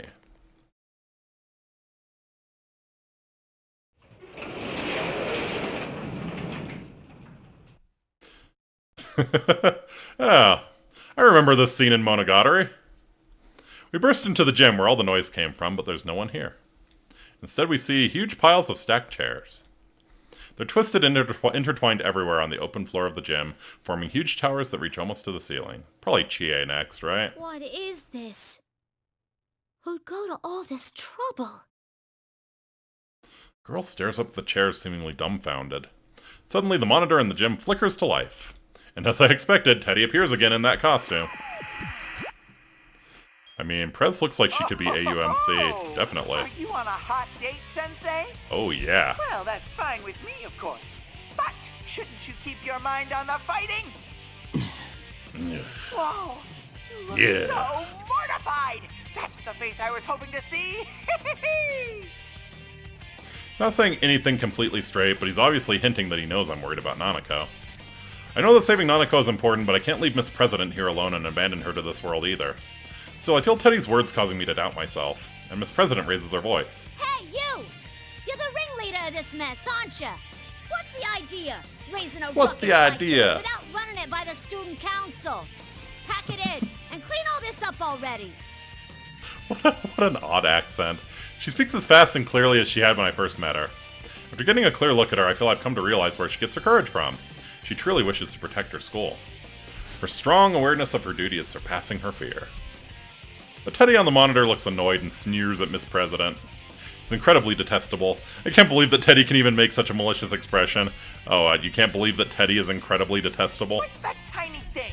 I'm in the middle of an important conversation with Sensei. A yappy little mutt like you should be muzzled and sit in the same corner. VA who voices Amy in the new Sonic animation. Ah, okay. I hear it. I can hear it. Sit, puppy. Sit. He has absolutely no intent of dealing with her seriously. Miss President turns bright red in humiliation and from being brushed off like that. This is enough. I take a step forward and put myself between the monitor and Miss President. Leave this. I'll take it from here. It's all right. There's nothing to worry about. Miss President's lips are trembling. She must be angry that there's nothing she can do herself. Yeah. Don't want that anger to be in vain, so I turn to face Teddy on the monitor. That was pretty harsh, Teddy. Hard to believe a womanizer like you would say such things. What's so attractive about a shameless liar like her? Liar? Do you know something about her? Mm-hmm. The way he said that makes it sound as if there's some history between the two of them. But as usual, he doesn't bother to give any details in his answer. Sensei, your opponent's getting tired of waiting for you. With the next challenger, come on down! After that line, another cloud of smoke rises from the floor. This time, it's Yukiko who appears. In the gym, huh? Thank goodness you're safe. What's the matter? It's nothing. Are you all right? Has anything odd happened to you? Odd? No, I don't think so. Mm-hmm. Yukiko seems alarmed to see me in a defensive posture. I feel my shoulders relax in relief as I shift my weight to stand normally. Seems that she hasn't been affected like Yosuke had, or they're just setting you up. They're setting you up for the big one. Didn't think I'd been that tense, though. Now, that's the Yukiko I remember. She's as sharp as always, exactly when we need her. If she's not being confused, then I can immediately ask her for help. I try to explain what I need from her. Nanako might be in here. I'm heading to the announcement room where Teddy is. I need you to protect this girl from me. She might be a victim of all this. I motion towards Miss President standing next to me. Yukiko looks at me in surprise. I don't blame her, though. But what Yukiko said next was even more surprising. Why do I have to do that? Yeah. It's not like I know her or anything. Yeah. Not gonna help her because I don't know her. Is that really what she's saying? I can understand that she might be cautious when meeting someone for the first time, but would Yukiko really think that way? If this girl was the new president, wouldn't Yukiko at least know of her? It's gotta be the same as with Yosuke. That same uncanny sense of wrongness is coming back to me when I hear Yukiko speak. Not you too. Calm down and listen to me. Can you understand what I'm saying? Huh? What are you saying all of a sudden? I can hear you clearly. What did you mean by you too? When I try to question her, Yukiko's expression returns to normal. I can't tell anymore. She doesn't look like she's being controlled by someone. Am I overthinking this too much? At the very least, she doesn't even seem enthusiastic about this P1 Grand Prix. This is probably a trick the enemy is playing on us. They're trying to get us to fight each other. I'll say it one more time, Yukiko. I'd like you to shut up and fight already! I didn't APY VIP for a soap opera.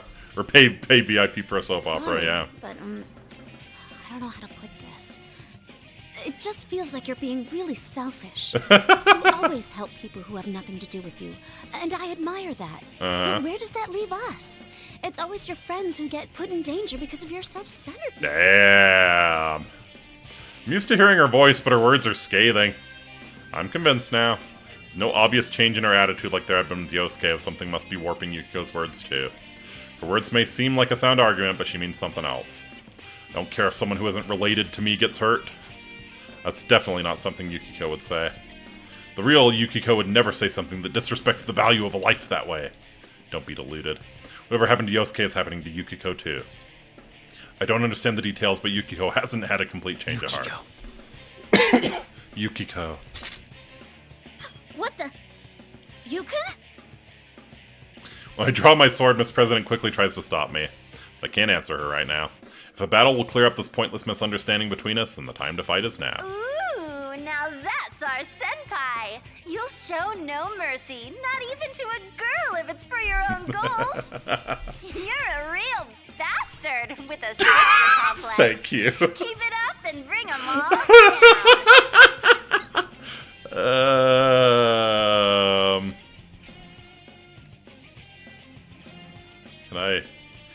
Can I make her say that again? Equal rights, equal fights, yeah! Can I make her say that again? I kind of want to hear Rise call me a real bastard with a sister complex again. I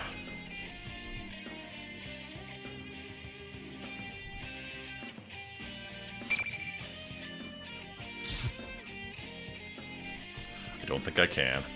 I ignore the taunts being delivered in Rise's voice. Even if our words aren't getting through to each other and we have to fight without understanding what's going on, we'll come to an understanding later. I have to believe. At the very least, it was captured on stream. True. Both myself and my friends. If only Naoto was here, I can see her face, right? I hold my sword to the side to protect Miss President, who is standing behind me. Sorry, but you need to stay back. Whatever you see here, try to stay calm. Promise me you won't run away. What happens next will probably surprise her greatly, but I doubt Miss President will run away. She's already shown me how strong her determination is.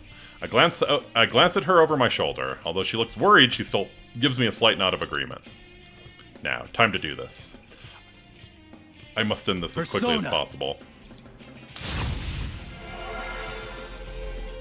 I concentrate all my senses to summon my strength of heart. My persona is Izanagi. If I allow myself to go easy on Yukiko, she will surely defeat me. Yukiko smiles faintly and takes her battle stance. She resisted the idea of protecting Miss President, but she seems to have no qualms whatsoever about fighting me. There's definitely something else controlling her. Yukiko's black hair forms graceful arcs in the air as her persona Konohana Sakuya rises behind her. That's right, the usual Yukiko should have a beautiful heart like this. Wait for me. I will save you.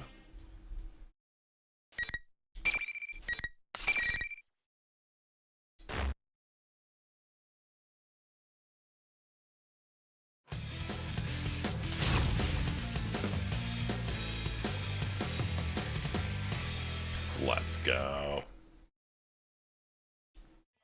Finally.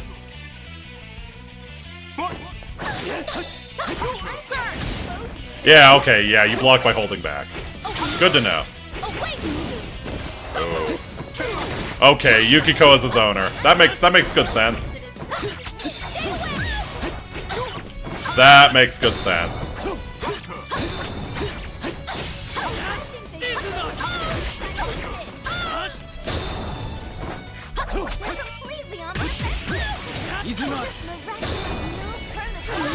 Oh.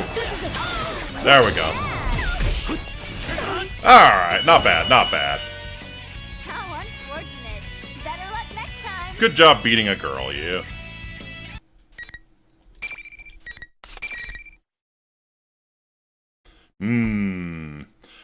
I kind of like what I've seen of Yukiko. I might have to play around with her a bit.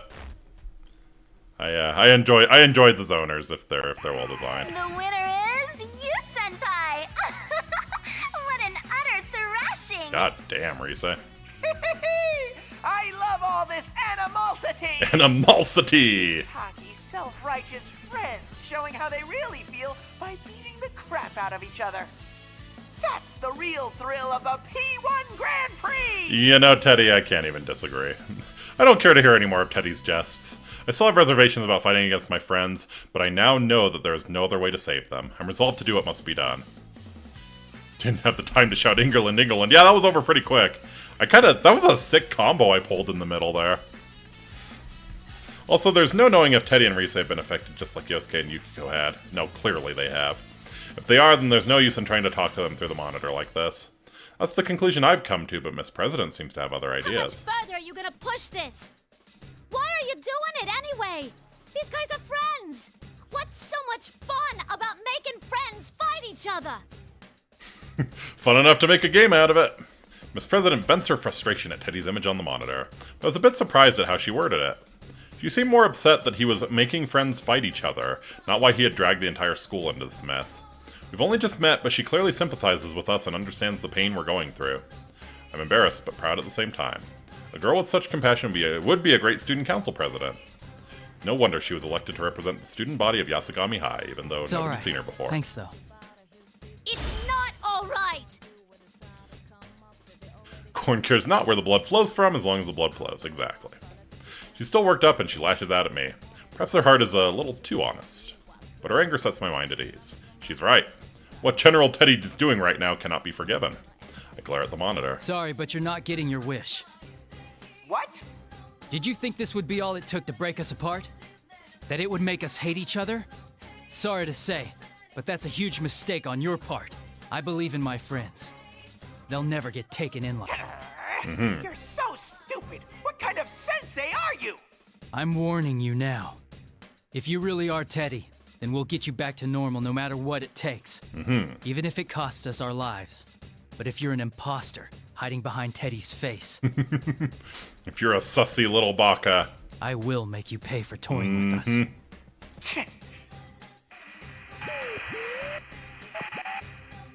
Teddy scoffs and turns around. The monitor suddenly switches off.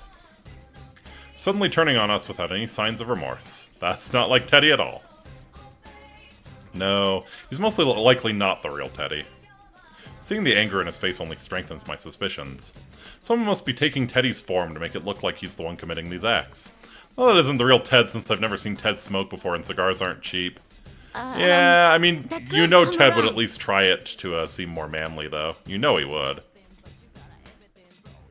I immediately rush to Yukiko's side. I'm sorry. Yukiko, are you alright? I'm sorry I couldn't go easy on you. No, it's okay. You aren't your usual self, but I could tell by your eyes that there was something going on.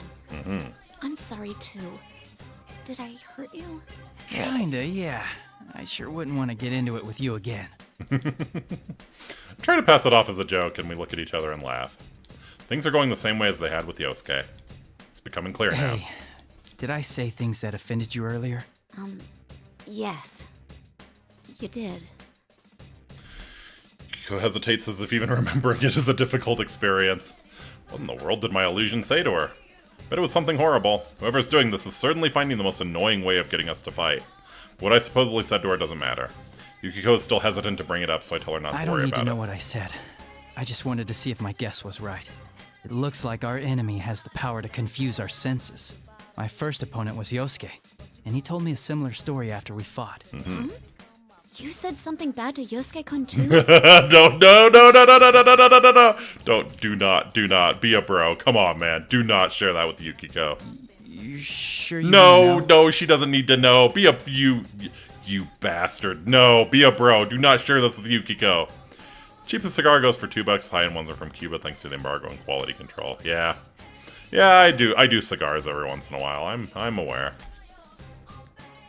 If I'm the only one admitting to what happened, that's not fair, is it? No. Oh, this is a... You bastard. He really is. This is a flagrant violation of the bro code. That's fantastic. Yeah. But that curiosity is in line with the Yukiko I know. No, come on, dude. I evade the issue with a smile and call out to Miss President, who's standing. Thank God. Yeah, that's, hair groove mood down, yeah. What kind of people are you? Oh, right. We used our personas. Yeah, we should at least explain to her what's going on. She did see everything that had just happened. This would be a good opportunity to tell her everything. I introduce Miss President and Yukiko to each other and fill in the parts that I had left out of my previous explanation. I tell her about the personas. I tell her that we're actually in a world inside the television. I tell her how the scenery here changes according to the hearts of the people who enter it. She looks doubtful while I'm talking, but considering that she's just seen our personas only moments ago, she doesn't immediately deny it. Still, it seems that she can't accept it all either. She crosses her arms as if lost in thought. On the other hand, it seems that Yukiko didn't know that Yasogami High had a new student council president either. I mean, they had elections. It's someone. Yukiko apologizes for not having paid attention to the elections in April. And that's it in a nutshell. So, that's what you meant by falling into a TV. Yeah, which makes me believe this school could be a part of your mind that's materialized. This school came from me? That's a lot to swallow. I'm not surprised. Why is it different this time around, though? Usually the victim's shadow appears first. That's right. I had doubts about that too. There's a reason why it's dangerous for people who can't use their personas to enter this world. Besides the obvious reasons, such as not being able to escape and being unable to protect themselves from shadows, a person's shadow separates from them. The shadows that split off are strongly attached to the original people they came from and will try to harm them in order to become independent identities. I hadn't given it much thought since Miss President seemed so energetic, but it's still possible that this has happened to her as well. Put this together with the conversation I had with Teddy a moment ago, and come to a conclusion. But Teddy who's hosting this tournament. What if he's actually this girl's shadow? Huh? Could be. Could be. I noticed he got agitated when I called him an imposter. Fake Teddy would mean he's someone else using Teddy's form. I see. This place reflects Miss President's heart. Her shadow must be here. And right now, the strongest candidate is... That's right. If we both saw an illusion, then at the very least the enemy has the power to delude our senses and make us see and hear things that aren't there. On top of that, it can alter what others hear us say and see us do. If it can do that, then I can easily see that our enemy can use that power to change its appearance. That means it could be impersonating Teddy and leading this tournament. That still leaves the question as to why it would take on the appearance of someone it doesn't know. I've seen shadows in the past that took on bizarre appearances, but this is the first time I've seen one impersonate an existing person. Does this shadow have some kind of objective? When I come to my senses, I see that Miss President has turned pale and is staring down at the ground. All this talk of shadows and another world doesn't seem to be reaching her, but she seems troubled at the thought that she might be causing all this trouble. I'm about to tell her that the actions of her shadow aren't her fault. Miss President rises to her I'm gonna feet. check out the announcement room. That General Teddy's behind the whole shebang, right? And if he came from me, then I gotta own up to the responsibility. As student body president, I can't let this go. Wait, you're being reckless. We'll take care of the shadow. You need to... What? Get out of this TV world? And how am I supposed to do that? Go on. Show me the door. Well, yeah. What did you think? She has to stick with you. Yeah, her eyes are filled with the fires of determination, just as they have been when I first met her. Her sense of responsibility and her awareness of her duty that she will never back Your down. little cousin's in the announcement room. And you're gonna go save her, right? I might not be as strong as the two of you, but I'm no slouch in a fight. Wouldn't it be better if we went together? No, don't you understand? This world is... I know it's dangerous, but there's gotta be something only I can do to help. Hell, that aside, I can't leave after causing so much trouble. Making friends fight each other. Okay. I'm going on ahead. You don't want to waste time arguing, yeah? Yeah. Miss President declares this in a voice that brooks no argument and takes off running. Yikes. Wasn't expecting her to behave rashly like this. I remember how fast she can run. If I'm gonna go after her, I need to go at once or I'll lose her. You have to go after her. Yukiko sees me hesitate and knows exactly what to say. She's right.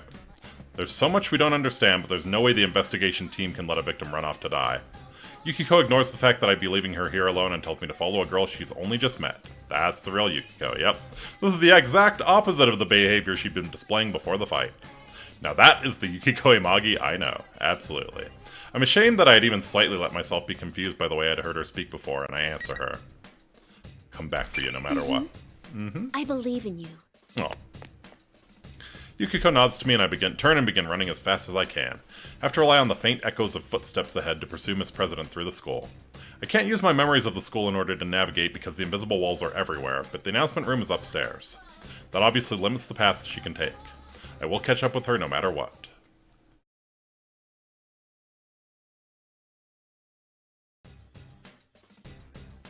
I've been running after Miss President for a while, but I still can't catch sight of her. Wow, she's fast. She's so fast it's almost supernatural. Yeah. Almost like she's a robot or something. I even begin to think that her path may not be hindered by the invisible walls. Wait a second. Now that I think about it, she's not a participant in the P1 Grand Prix. She didn't appear in the introduction video, and even though she'd been there when I faced off with Yukiko, she wasn't affected by the rules. Could she be able to walk through these walls? If so, then catching up to her will be quite difficult. Just as I'm thinking this, suddenly a blue door appears on my path. I've seen this before. This is the entrance to the Velvet Room. I don't have time to deal with this, or so I think. But when I consider the timing of its appearance, I can't help but feel that there must be a reason for it. There always is. I make up my mind and reach for the door. As I walk through the door, I feel a slight sense of lightheadedness, and I close my eyes reflexively. Also get on the floor and walk that dinosaur. When I open my eyes, I'm seated in my usual position, and Margaret is smiling quietly at me as if nothing is different. When she sees that I've noticed her, she speaks as if aware of my impatience. You seem flustered, but time has no meaning here. Margaret politely points this out, knowing that I'm in a hurry. Time is meaningless, huh? Thought I'd figured out a few things about this room, but it seems that there's still more for me to learn about it. If time doesn't pass while I'm in this room, then I should concentrate on what she's about to tell me. Once again, as if reading my thoughts, Margaret smiles. It seems you've emerged victorious and have come away with a piece of the truth. Though you are in a garden of deceit, you have the vision to go forward. Garden of Deceit. Very impressive. Is that student council president's shadow really the cause of all this, then? Who can say? All I know is that you are getting ever closer to the truth. There is one thing I can tell you. Margaret's golden eyes are fixed on mine. If that girl's shadow is the cause of this misfortune, she will face her trial. But it's separate from your fate. You have your own trial to overcome. Keep that to heart. I see. My own trial. I don't mean to, but I repeat what Margaret had just Everyone said. sees various things in you that draw them to you. Salvation, hope. I myself find fascination in watching over you. Fate may not be the author of your trials, but you are destined to be tested. Destined to be tested. Oh, baby. I feel like a lab rat. Pinky in the brain. Margaret smiles mischievously and nods towards me. Another slight feeling of lightheadedness passes, and I return to that otherworldly school. The blue door is nowhere to be found, as if it had never been there to begin with. I look up. Still don't understand what my own trial is supposed to be. Well, you never did fight your shadow, did you? But for some reason, my mind has cleared up a bit.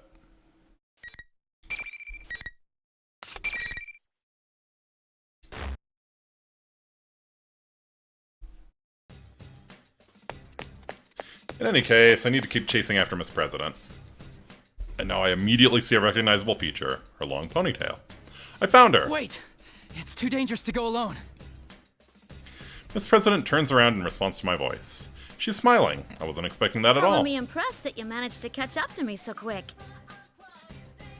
This calmness. Had she expected that I would follow her? I'm beginning to feel like she's toying with me. But I understand now. Nothing I can say to her will change her mind. There's no helping it Promise then. me that you won't leave my side. And you can't do anything rash. You give Prez a wooden sword. There you go. You can't agree to those terms. I'll have to force you into protective custody. This is a matter of life and death for you. Sure thing. Then let's get to that announcement room together. I thought that I'd be able to keep her in check by saying that her life was in danger, but she didn't seem to take any notice. She just shrugged and accepted my proposal. She's quite hard to deal with. I'm not sure if she knows how I'm feeling, but she speaks up. Mind if I ask you something? What is it? There's a moment of silence. Just as I'm about to ask her to go on, Miss President It's continues. tough, being forced to fight your friends, huh?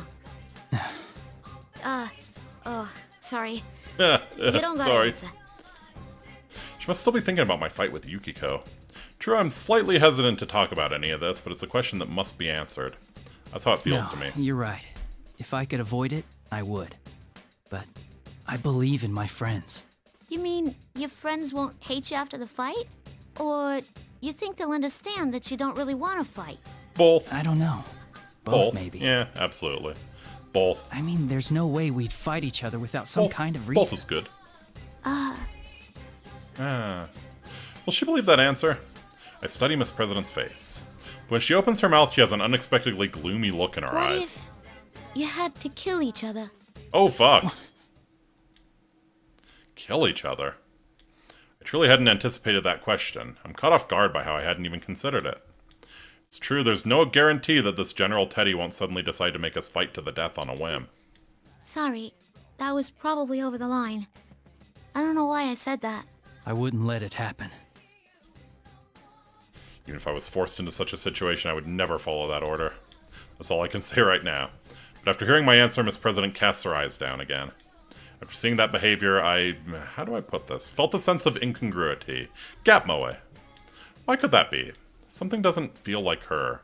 Could Miss President be carrying some unimaginable burden that she has yet to confide in us? It is a Persona game, so yeah, probably. Do a Maximus and say, "Are you not entertained?" Is it so heavy that she would ask that question of me? Speaking of which, if General Teddy does turn out to be her shadow, what does that mean about whatever repressed thoughts she truly has? Suddenly it seems that her courageous and cheerful demeanor are a mirror image of that, and a slight sense of fear chills my spine. My thoughts race through my head while we walk down the hallway. What are you doing? Thought I broke my nose for a moment. You really think we would learn to kind of walk with our arm out in front of us at this point? It's that invisible wall again. Even though I should have been expecting them, I'd relaxed my guard and walked right into one. I hold my nose and wave away Miss President, who looks concerned. There's an invisible wall. I don't think I can go through here. An invisible wall? Oh, that must have been why you broke out of the mime act every now and then. Yeah, you think? Well, if I can pass through, it must only be blocking the tournament fighters. This world sure is out there. Miss President walks through the place I had bumped into. So that must be the case. As I'd imagine, Miss President is unaffected by these walls. Is it because she's not one of the fighters in the Grand Prix? Of course, if General Teddy really is her shadow, maybe the normal rules don't apply to her. Meet Chie by the lockers after school. Entrance of the school building is ahead of us. Perhaps worst of all is that the wall I had just walked into is blocking me from reaching there. I'll just have to find some other way. No, there are walls there too. And the same can be said for the direction towards the entrance. A thought crosses my mind as I check back the way we had come. It's as I thought. Another invisible wall has formed where I had just passed, and I can't go back. Oh, we trapped. With walls in every direction, there's nowhere I can go. I'm trapped. If I can't go anywhere, this can only mean one thing. Be careful. This probably means... The moment I call out to Miss President, General Teddy appears on the monitor in the entryway. Means my third round of the P1 Grand Prix is about to begin. Is your snout okay, Sensei? Jeez, you're such a klutz. You're still using that form? It's getting old. Why don't you just show your true self? Yeah. Oh, you've gotten peevish. I don't have any idea what you're talking about. I was intentionally trying to rile him up, but he wasn't falling for it. Looks like I'm not going to get him to reveal anything that way. I quickly changed tactics. So who's my next opponent? Ooh, now you're getting into the spirit of things. Let me guess, you're starting to enjoy beating up your friends? Okay, with the next challenger, come on down! Gotta be Chie, right? Or maybe they'll throw a curveball into one of the P3 casts. General doesn't pick up on my intention and loudly yells out what appears to be his pre-battle catchphrase. Smoke pours out. And who should appear from the smoke but the person I was expecting to see? Yep. 4 of us entered the TV together. I've already fought against Yosuke and Yukiko. Then... That's what I thought. You're the last of us, after all. Yeah, I had a feeling you'd be next, too. Oh, who you been fighting? Chie laughs along with me. For the moment, there doesn't seem to be anything wrong with her words and actions, but I can't let my guard down around her. After all, I felt the same way when I encountered Yukiko, too. As they say, the third time's the charm. I have to see if Chie's in her right mind. I said that the best way to do that is to be calm and start a conversation with her. You know what they're doing, right? Since this is the arena campaign, I assume the P3 cast comes in the ULTIMAX campaign. I guess that makes sense. Although we got a little bit of spoilers, and Mitsuru is at least involved in this, at least to some extent. Before I can begin to explain, Chie cuts me off. I know. The stuff we say gets twisted around so we end up fighting each other, right? Nice. Don't worry. You're the son of a bitch who left us as soon as the last case ended. I mean, you have it easy. You're just fighting your friends. I had to keep killing over and over, all because of you humans! What? Now this is obvious. Chie is clearly not herself. It's so blatant her words don't offend me at all. Moreover, it's not just out of character, but Chie would never say anything like that. Yeah, this ain't Chie Blaster. And you humans, this is as good as confessing that you're not human. Alright, carnivore, was it? Miss President is watching us from nearby. She looks more dumbfounded than worried. Still, what Chie said at the end caught my attention. I had to keep killing over and over. More stuff about killing, huh? Miss President was talking about it earlier, too. This must be. It hurts. It hurts. It hurts. Hurts. Hurts. Is this Adachi? I'll give you a taste of the pain they put me through! Who the fuck is this? She's not even trying to sound like Chie anymore. Can't even begin to understand what she's talking about. Just keep killing. If Shadow is intentionally making people say these things, what does that mean about Miss President? Killing each other? All because of humans? What kind of secret past could the new student council president of Yasugami High be harboring? No, now's not the time for this. I have to look into this after we cleared up all the confusion between us. I ignore her words and draw my sword. Immediately, Risei's voice echoes through the area as if she was waiting for this. Well, round 3 of the P1 Grand Prix already. Word on the street is that the carnivore may have a slight advantage. Will you, Senpai, all talk and no skill, manage to eke out a win this time? All talk and no skill, fuck you. Let's get this show on the road. Ready?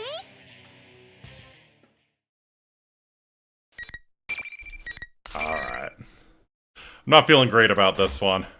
I feel like that was the game telling me that they've actually given her, like, statistical advantages now to challenge me.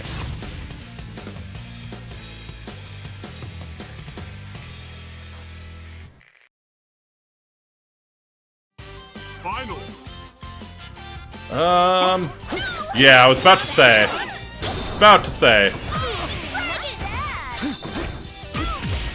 Persona.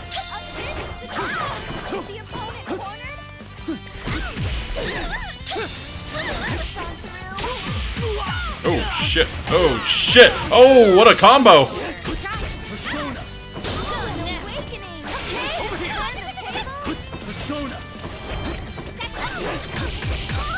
Persona. Go for the kill? Persona. Ooh! Yeah, that hurt a lot.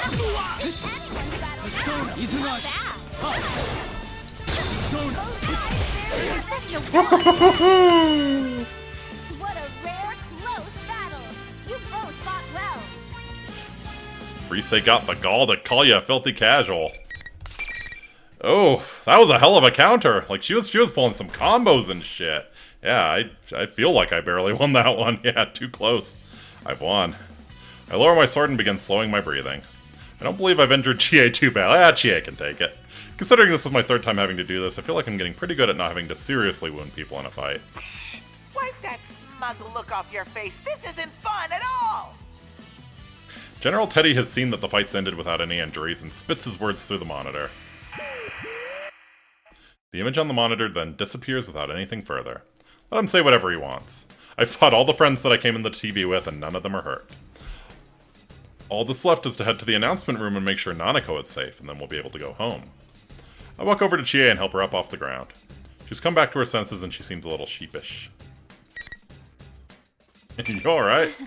Yeah, I'm not gonna say you were no challenge at all, you were a huge challenge. Truly a happy feat. Yeah, that was, whew, that was too close. Man, you're strong. I'm kind of shocked at how much of a There wasn't that much of a difference. There was not that much of a difference, Chie. Look who's talking. I've never been kicked around so badly in my life, right? I wait for Chie to reach her feet and tell her everything that's happened up to this point. So the others are safe too? What a relief. I was pretty worried.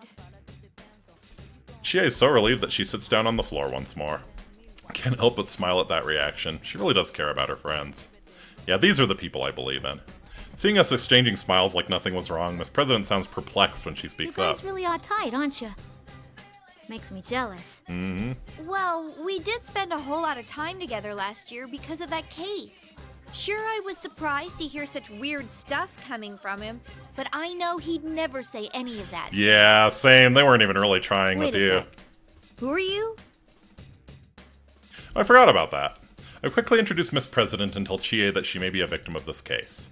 Chie looks again at Miss President suspiciously. Huh? The student council president?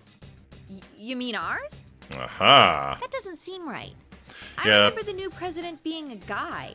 Aha!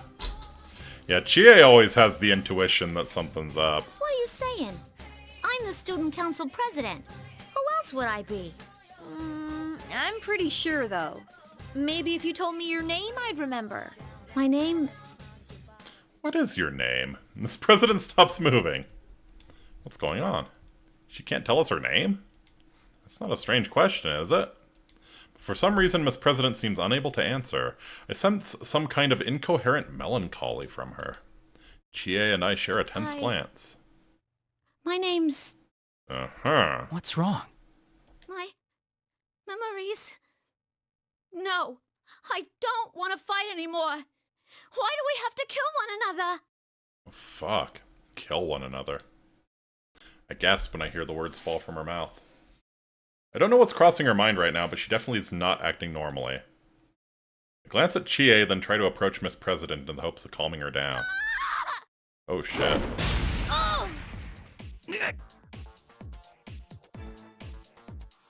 Without warning, Miss President begins flailing her arms as if trying to ward off demons that only she can see. Chie reaches her out and touches her in concern. Miss President's arm catches Chie and easily knocks her aside. I assume the Kirijo group makes the Aegis clones fight each other? Yeah, that might be like their method of testing them, you know? Have a big tournament and the one that wins is the model they go with. Chie! Well, power. I barely managed to catch Chie before she slams into the concrete wall. Still, the sudden breakdown. What in the world's happened to Miss President? Dang, she threw Chie into the wall. Once I've helped Chie back to her feet, we carefully approach her from both sides. This will be a little rough, but it can't be helped. We can't ask her anything while she's like this. But at that moment... What? No way! No way! Before I know it, Miss President is flying through the air! She was jumping! For a moment, I can't comprehend what I'm seeing. This is no ordinary leap. She was at a standstill, but now her entire body is suddenly up higher than my head. Her jumping ability is unbelievable. Chie and I look up in astonishment as Miss President kicks off the ceiling to change direction and lands at a full run. Wow. Who is that girl? Did I say something to offend her? It's not flying, jump good. She did mention something about her memories. Come to think of it, her memories did seem a little muddled. Maybe she was on the verge of getting them back. What kind of memory would make her go nuts and run away like that? Killing her friends, obviously. Can't answer Chie at all. What if you had to kill each other? I hear Miss President's sad voice in my head. Chie apparently wasn't expecting me to answer, and she continues. I'll wait here. Make sure you rescue her, okay? Her voice is strong and confident. To drive the point home, she pokes my chest with her finger as if ordering me. Even though she might be in danger herself, she's still worrying about others. All my friends are like that. That makes me really happy right now. I ask Chie if she'll be alright on her own. She fires back, let me worry about that. I nod to her and begin running after Miss President once more. I will save her, no matter what.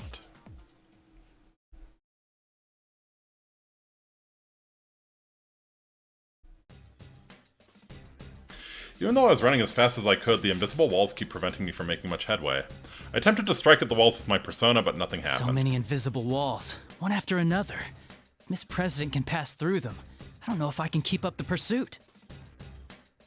The announcement room is still my destination. There's no way to know if that's where Miss President is headed as well, but if there's a shadow waiting for me there, I'll need to get there anyway. Teddy and Rise should be in the announcement room, and if Nanako is being held captive, that's where she'd be as well. I have to keep running, yet another wall blocks the hallway. At first, I think that this is a dead end. I realize that I can cut through a classroom and come out on the other side of the wall. It's forcing me to enter the room rather than letting me go straight. This probably means... I brace myself and put my hand on the door. Who else could it be? I mean, maybe Kanji's here. Hi. Senpai! Can you hear me? Please answer me! Oh, now we're getting the real Rise. Is that you, Rise? The real one? Her voice isn't coming from the PA system. I'm actually hearing it in my head. This has to be the work of Rise's persona. Thank goodness. I've been all alone since that weird fake Teddy captured me. And then you were all fighting each other. Aww. I can hear the relief in her voice. She sounds so different from the insensitive and rude voice that had been coming from the PA system. This is indeed the Rise I know. Where are you now, Rise? Can you locate where I am? I'm sorry, I don't think there's time. I'm stuck in the announcement room. Please, Senpai, you have to hurry. If you don't, he'll... Rise! What's wrong, Rise? There is no answer. The communication has been cut off. Has something happened in the announcement room? My heart begins racing. The enemy made us fight each other as participants in this tournament, but they'd captured Rise as well. It's clear to me that they must have been worried about her using her Persona's powers to tell us the truth. That's not important right now. If she was just captured to prevent her from contacting us, then the enemy must think of Rise as being less valuable than those who had to fight. She sounded okay, but who knows what might happen to her now. If only we had Golshi's segue. Yeah, there we go. Bash right through the invisible walls. She sounded okay. Yeah, I have to hurry. Pardon me for interrupting while you are lost in thought. Uh-huh. A hand brushes my shoulder. In surprise, I jump away and draw my sword. Can't believe that I let myself get so lost in thought that I didn't notice someone until they touched me. The second time I've let myself get so distracted. I've gotten used to having my friends with me while we investigated last year. Can't pay attention to the entire world on my own. Need to brace myself.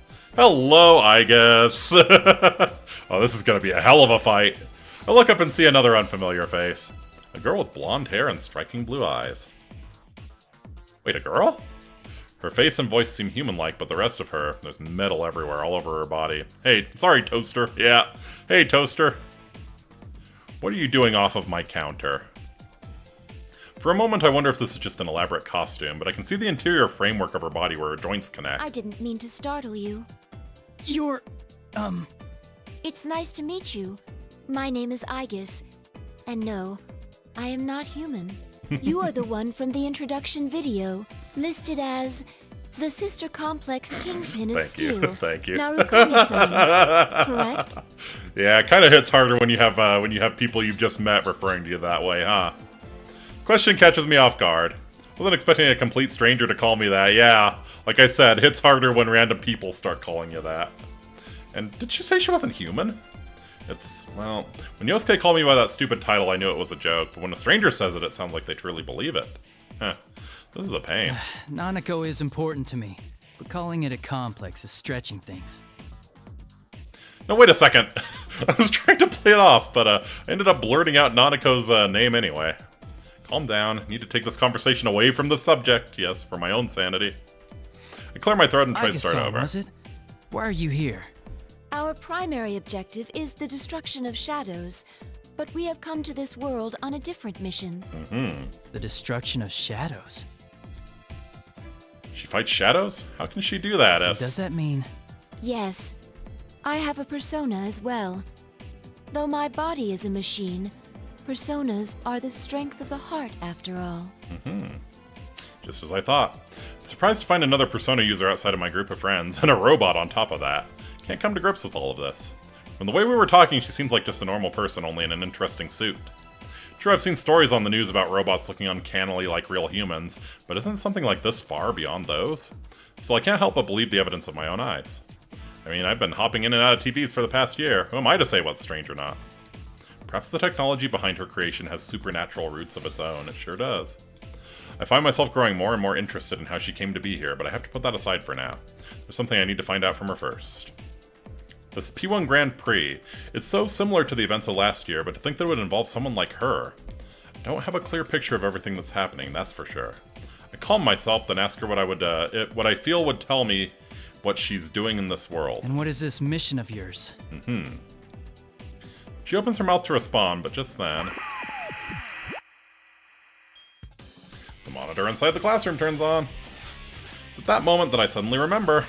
It's likely that I'm going to have to fight here. I'd forgotten about sensing that when I entered the room. Aha! So that's where you got to, Sensei. I've been looking all over for you. Okay, well, we do have to fight at least some Persona 3 characters. Ooh, who's the honey? Were you in the middle of trying to score with her? Oh, you are not aware that Aegis is here. Interesting. As if you didn't know. You're the one who lured us both here. Oh my, did you figure it out?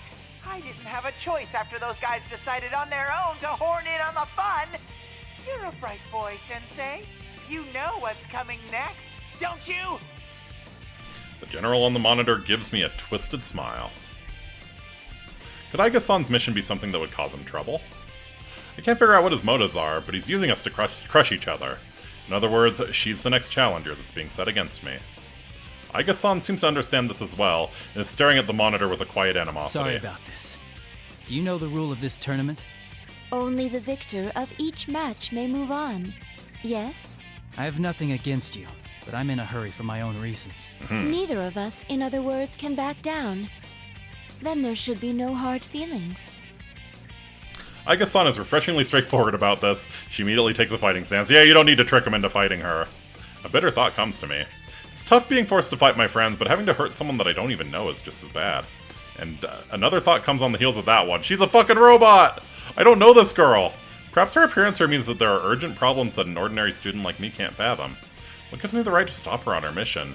Shouldn't I know what's at stake before I take that from her? Thankfully, it seems that she hasn't gone mad like my other friends.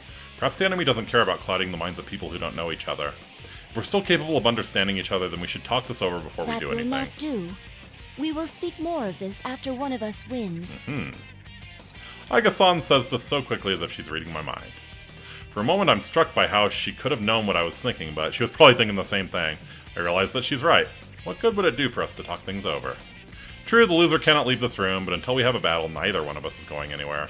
Doesn't really matter if we can come to an understanding or not. Until we have our fight, none of our goals are going to be accomplished. If that's the case, then it's better we don't hear about each other's problems before we fight. That could be why Aiga-san hasn't told me anything. This must be her version of kindness. I mean, same question of hurting someone for $1 million, morally questionable, but you do it for the money, yeah? I silently ready my sword.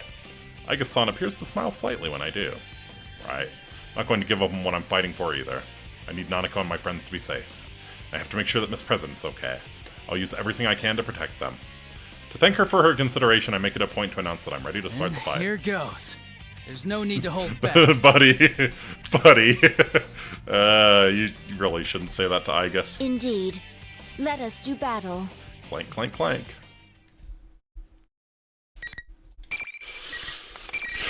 I mean, I barely squeaked it out against Chie, and now we're fighting the murder bot. This might be a little rough.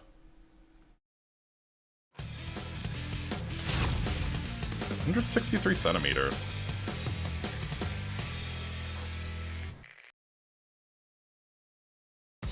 Finally. The Heartless Armed Angel. Severe impact. Heavy damage, no! Severe impact. Athena. Guarding. No. Ooh. Go down. Firing. Other self. No. Light damage and air. Oh, did it just predict? Did it just predict my air? Heavy damage. No. Ah, shit.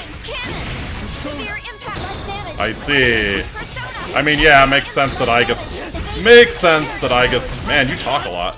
You talk a lot. Turn on silent mode.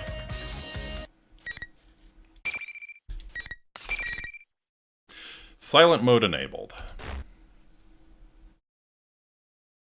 That wasn't too bad. So yeah, Aiga seems to be projectiles, but she didn't really seem to be using them to keep me away, you know? I'm sure you could play Aiga really nasty if you knew what you were doing. Wowza! Now that's the sensei I know! That hunk of junk was no match for you! Serves you right! Keep suffering! Dear Lord. Friend against friend, beating the heck out of each other! We're not friends, though. I mean, AI in any game gotta level the playing field so some gets cheats, yeah. A machine with the power of a persona. She was made to fight shadows, but I had no idea what she was capable of. I feel like my mind's been drained even more than my body. It angers me to see that the General is watching over us with an expression of joy, as if we were some performers for his amusement. I look up and glare at the monitor. I don't know why you're making us fight, but it's pointless. We aren't fighting because we hate each other. The reason we can fight is because we respect and trust each other. A low growl. That's the only sound I hear. The real Teddy's never made such a hateful sound. It's actually rather scary. Ah! Image on the monitor distorts along with that outburst. The General is having trouble remembering to act as someone else, and his face bulges and ripples disturbingly as his hate pours through the screen. Damn. Any pretense at copying the adorable stupidity of the real Teddy is gone now. I notice that the voice spitting out these hateful words is not Teddy's either, yeah. trust? So what if you don't hate each other? You're not like me. I was forced to fight against my will. I destroyed them with my own hands. You should all have This is Labrys's voice. I suffered. It's giving me a few tier lists. I guess it's high up, like second best character to use. No shit. I had heard that Yukari was like meta, like Meta Knight levels of busted. If I knew this was gonna happen, I would have made the rules so you had to kill your opponent to move on. The general on the monitor continues to rage. What are you talking about? Why did you set this tournament up? The moment I say that, I feel that all the dots become connected. When Ms. President had asked out of the blue if we were going to be forced to kill each other, that ominous muttering of killing one another. Were those both something that had come directly from her past? Maybe she had been forced to fight against people she didn't want to fight. Has she been forced to destroy something that was precious to her? No way to know for sure, but it's possible. Considering this, it kind of explains why her shadow would have created a tournament like this. That is, she wanted us to feel what she went through. I might not be entirely correct, but I feel like I'm close to the truth. Should I just ask General Teddy about my suspicions? As I'm considering raising my voice. Pardon my eccentric entrance. Lizzie? What? Someone comes crashing through the ceiling. What in the world? I rush over to Aiga-san to protect her from the falling debris. Yes! And we get Burn My Dread. Let's go. Hey, Liz. When I look up, I see a young woman emerge from the cloud of dust. Holy fuck. Well, not as strange as I guess. She seems a little uncommon as well. Wife. Dude, that's so fucking hype that we get Burn My Dread for this. Even beside that, why did she have to come through the ceiling? This room has doors. Because she's fucking Elizabeth. That's why. Makes no sense at all. She doesn't have to. I was about to get to the heart of the matter with General Teddy, but the monitor in this room has been destroyed along with the ceiling. Though she seems oblivious to my confusion, the girl cocks her head and apologizes again. Oh, please excuse me. I didn't have the faintest idea that someone would be here. Faintest? Faintest? Feigned? Feigned? Fiend? Fiend? Something along those lines at any rate. What the hell is she talking about? Who in the world is this person? Wait a second. That blue suit she's wearing. It looks familiar. With that silver hair and golden eyes. Could it be? Are you from the Velvet Room? Nice. Is this what's known as being hit on? A forbidden ritual where one human approaches another based solely on appearance. Yeah! Being equally attractive. I mean, sometimes we don't really care about the inner self. What? What? No, I'm not hitting on you. You just remind me of someone I know. Okay, so that actually sounded like I really was hitting on her. No, I need to stop thinking about that. In any case, I need to ask her something. Do you happen to know anyone by the name of Margaret? Margaret. God damn you, Makoto. God damn you. When she repeats the name, her face seems surprisingly youthful. I'd been taken aback by her bizarre speech and actions, but could this girl be younger than me? I don't think so. Her profile simultaneously evokes the images of a pondering philosopher and an innocent girl. She ain't innocent after Makoto. Can't figure out how exactly to speak to her. Should I be more polite? I guess that doesn't matter too much. Anyway, worrying about the niceties isn't the most important thing right now. Oh, actually, we should introduce ourselves first. I'm Yu Narukami. Ah, that had slipped my mind also. My name is Elizabeth. Dear What's up, Lizzie? To hear that name fraught with memories in such a mundane, remote place. She thinks of this world as a mundane place? That's confusing. Yeah, she's seen some shit. Yasuo Inaba may be out in the countryside, but I don't think it's as bad as people say it is. The girl Elizabeth suddenly bows elegantly Margaret to me. is indeed my sister's name. Can I take that to mean that you are another guest of that room? That's what he said. I see. So she's Margaret's sister. That would explain why she reminds me of her. Elizabeth-san, huh? Well, I guess that's the case. It's true that there was a time when I visited that room. Igor, Margaret, and now Elizabeth. Seems there are more people who call that place home than I thought. I think I'm glad I met Margaret last year instead of this girl. No! No, no, no, no, no. Oh, what a shit take. What a shit take. But why is a resident of the Velvet Room here? Did Margaret send you with a message or something? I am currently utterly neglecting my duties. Is that so? Is that so? And Theodore and the Femsey are out, yeah. How wrong you are. He truly, truly is. Doesn't really tell me much, and I have no response anyway. So what possessed her to come blasting in through the ceiling instead of using the door? I decided not to bother asking that. I've met so many different people over the last year, but trying to have a conversation with this girl is like trying to ride a wild horse. Yeah, it's worth it, taming that wild pony. Just going to ignore the direction I'm trying to steer us towards and just veer off wherever she wants. Best to just hold on and go along for the ride, then. Maybe if I pay attention, she'll tell me something worth my time. Even if I try to ask her any questions, she'll likely just be confused anyway. Just as I'm having that thought, the girl seems to have noticed my hesitation and starts to talk about herself. Her eyes are lit up with a sincere passion. She really is a hard one to read. I have a certain desire. It may take a very long time for it to be realized. In order for my wish to be granted, I require a power Reminds me, much greater stunned that than what I Frisk from have. Undertale only has 100,000 picks. Yeah, that is quite stunning indeed. Power of the wild card that changes bonds into strength. I have a feeling that the key lies there. Is she trying to save the protagonist? I know a little about the wild card, but I feel that the first glue to granting my wish lies within that power. She's trying to save the protag. She's trying to save the Persona 3 MC. That's so fucking cool. Glue? Flu? Flu? Influenza. Something along those lines at any rate. She's having trouble coming up with the right words, but I can hear the sincerity in her speech. Probably. In other words, I think she means that the power of the wild card is related to her desire and came here. I don't think it's worth to ask about how she knew I had that power or where she found out about it. Just as I'm struggling to follow the meandering path of her conversation, she brings up an outrageous suggestion. Might I suggest that you and I fight? Let's go. What? Someone please tell me how she reached the conclusion that this was a good idea? Oh boy. Oh boy, this is, Yeah, I don't think I have a chance of talking her out of it, though. This is not gonna go well for you. But of course, I have to try, so I say... Give me a break. Oh, how excited this is making me.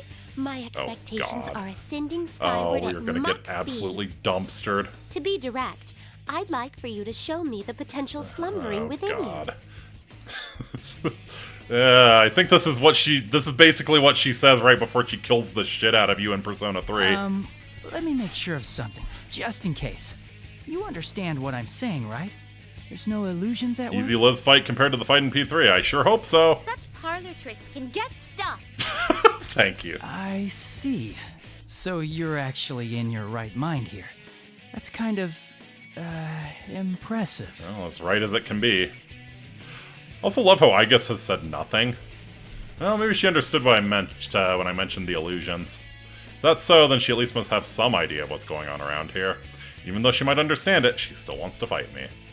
Wonder, though, if she's unrelated to General Teddy's plans and invited herself into the tournament, do the usual rules apply? As I think about this, Elizabeth Son taps her foot on the ground and takes a fighting posture. Remember, fight so hard they made a persona only meant for that fight alone. Oh yes, she really does want to fight. The huge leather-bound book in her hand opens as if by itself. Oh god. A torrent of power pours from the open book with a blue light. Can't believe that this strange girl has such unimaginable power. She seems so aloof. No, maybe more correct to call it an air of imminent violence. All right. I won't be able to hold back. To be honest, I was really only saying that in hopes of bluffing her. Yeah, I have absolutely no room to hold back in this fight. Yeah, no shit. I hurriedly cast off my fear, burn my dread, and focus on the upcoming battle. There's no room for doubt. I need to hit her with my full strength from the start. Even if I were to fight her with the intent of killing her, I'll be lucky not to end up dead myself. At least that's how I feel. Elizabeth Song calmly begins the battle. Let's do this. Your fate is in the cards. Please give me a bookmark. Yes.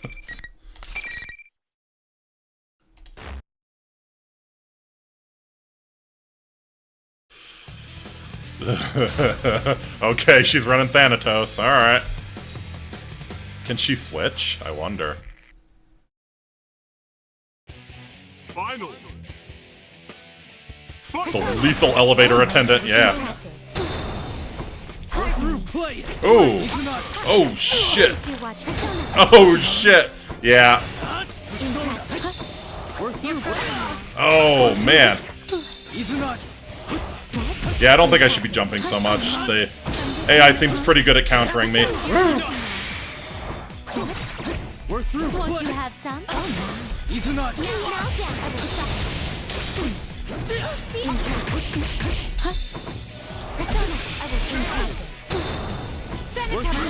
Yeah! Sit down, Liz. She's just... She's not even knocked out. She's just like, oh, that was fun. That's correct. Correct. Correct. Absolutely correct.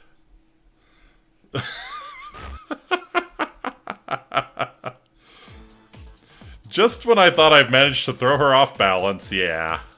Elizabeth's song gets back up elegantly as if nothing had just happened. Yep. Suddenly I feel an intensity build up in the air. Don't tell me that she hadn't been taking this seriously at all up until now. She had not been taking that seriously at all up until now. We aren't fighting to the death this time, Inky, yeah. The next moment I swallowed into a torrent of power like a leaf being blown into the air without the slightest understanding of what's happening. Now she's serious. My vision blurs as I'm spun about, and before I can tell up from down, the floor jumps towards me as I'm slammed into the ground. Am I gonna lose? Yeah. If she doesn't want you to win, you're not gonna win, buddy. As my consciousness fades, I see the faces of my friends and Aiga-san, all those I had fought up against up until now. It's like that story that you see your life flash before your eyes just before you die. Am I dying? Can I really accept that? I will save Scum this fight as much as I have to in order to save my friends. I have to keep fighting. Come so far. Can't lose heart now. I desperately force my legs to move and manage to stand up again.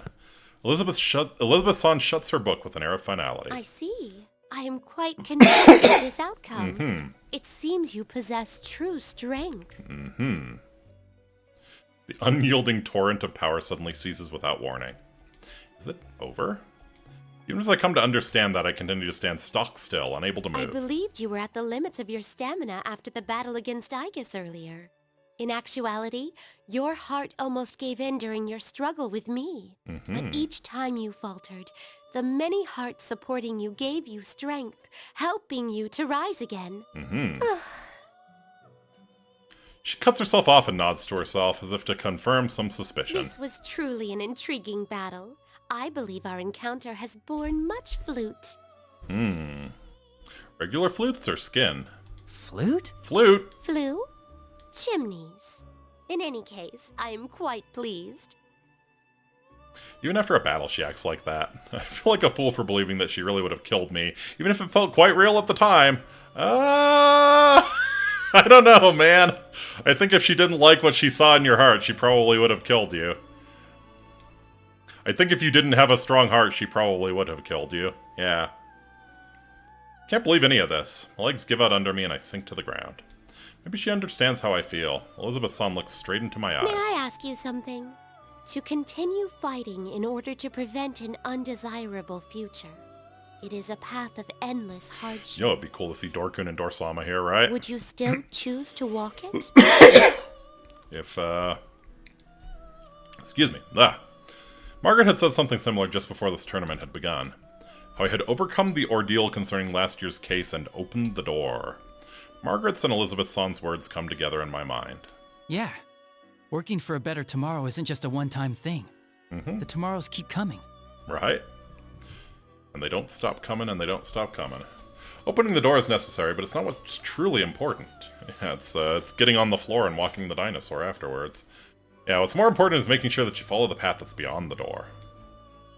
Only once you have that path in mind does it matter whether you've opened the door or not. Yeah, Makoto is still on the door while FemC is currently unavailable. I would That's how keep I feel. fighting for the future we want. Elizabeth-san smiles. Seems the former dweller of the Velvet Room is pleased with my answer. She must have chosen a path of her own at some point and is doing everything in her power to see it through, yep. Maybe I'm jumping to conclusions, but I feel as if I'm able to understand her a little better now. Well then, it's time for me to bid you adieu. By your leave, I, Elizabeth, am out of here. With this, Elizabeth briskly walks out of the room. Why the fuck were you here? She caused me some trouble, but I've also learned something about myself as well. I think I'll call it a draw.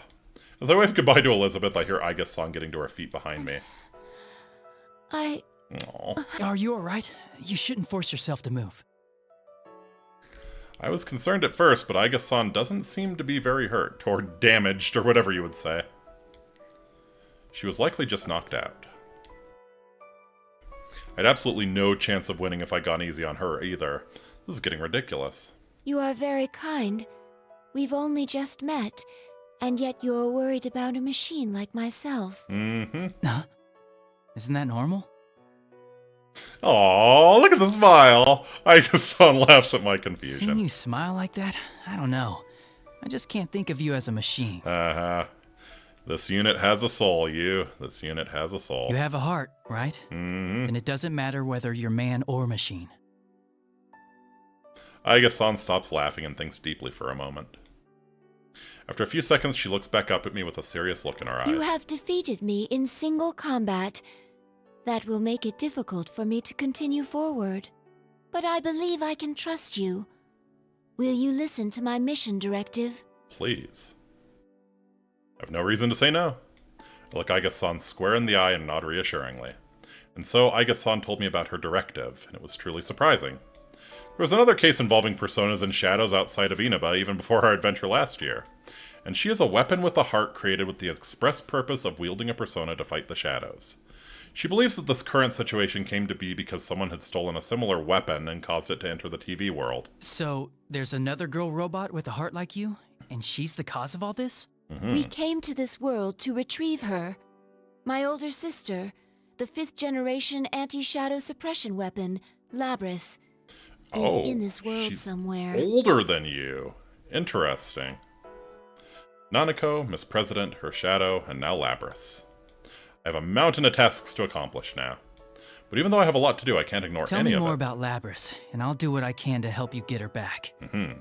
Unfortunately. Aiga-san's expression clouds. She said that she was a machine, but she really is no different from a human. I thought all of the older robots were destroyed. As I ponder this, I listen to what she has to say. It's discouraging. So you don't know what she looks like, what she can do, or what equipment she's loaded with. Mm-hmm. Basically, all she could tell me is that Labris is a robot who's built to look like a girl. Wait a second. I did meet a girl I didn't know in the TV world. Miss President. Could Miss President be Labris? Is there a possibility that she looks, well, more human than you? You mentioned earlier that she was your older sister, so I assume she was built before you, but... My sister was an older model, a prototype for the 5th generation to be exact. It's doubtful that she would look more human than myself. Mm-hmm. There's no way Miss President could be Labris. I could tell at first glance that Aiga-san was a machine. Miss President appears to be completely human. I never once considered that she might not be human up until just now. But that just makes things even more complicated. What in the world is going on inside this TV? Alright, in any case, I'll keep an eye out for her. But right now, I'm heading to the announcement room. If Labris is the cause of this, then I'm bound to meet up with her eventually. I shrug slightly. I don't want to be so grave. Aiga-san must sense what I'm trying to do and smile. Thank you. I will trust my sister's fate to you. Oh. Of course. I give Aiga-san a determined nod and run out of the classroom. But man, what a busy Golden Week. I have to make sure Nanako's okay, find Miss President, unmask whoever's masquerading as Teddy, and now search for Labris somewhere in there? If this wasn't happening, I'd be kicking it with my friends at the Junez food court. Yukiko was trying to be coy, but I'm pretty sure that big bundle she was carrying was a boxed lunch she'd made for us. As to how it might taste, well, let's not get sidetracked. I'm sure we'd all have enjoyed it anyway, yeah. We'd all enjoy our hospital trip. Eventually, I would have called Nanako over, and we would have brought some snacks together. There were things I wanted to buy from the Shiraku store. Maybe I could have him made it to Sozai Daigaku in time to buy the last of their special croquettes. I wanted to talk with the owner of Daidara and get some books from the Yomanaido bookstore. Do bentos get cold? I mean, bento is a cold lunch. I think it's a lot like when you pack, pack a sandwich and some chips for your lunch, I think they're meant to be cold. I'd have had a steak bowl at Aya, hung out with the fox at the Tatsuhime Shrine, waited for my uncle so we could have dinner, and tomorrow we'd have gone fishing. If the one who ruined my vacation and caused all these problems is the same person who stole Labris, they're getting smacked. And if they've truly brought Nanako back into the TV world, it can be eaten cold but preferred warm. I will catch them no matter what. You're not getting away from me. As I run on, I come across yet another blue door. Perhaps it's a sign that I need to calm down. True, I may have lost my cool for a Someone moment. here? Again? I reached towards the door with a relaxed smile.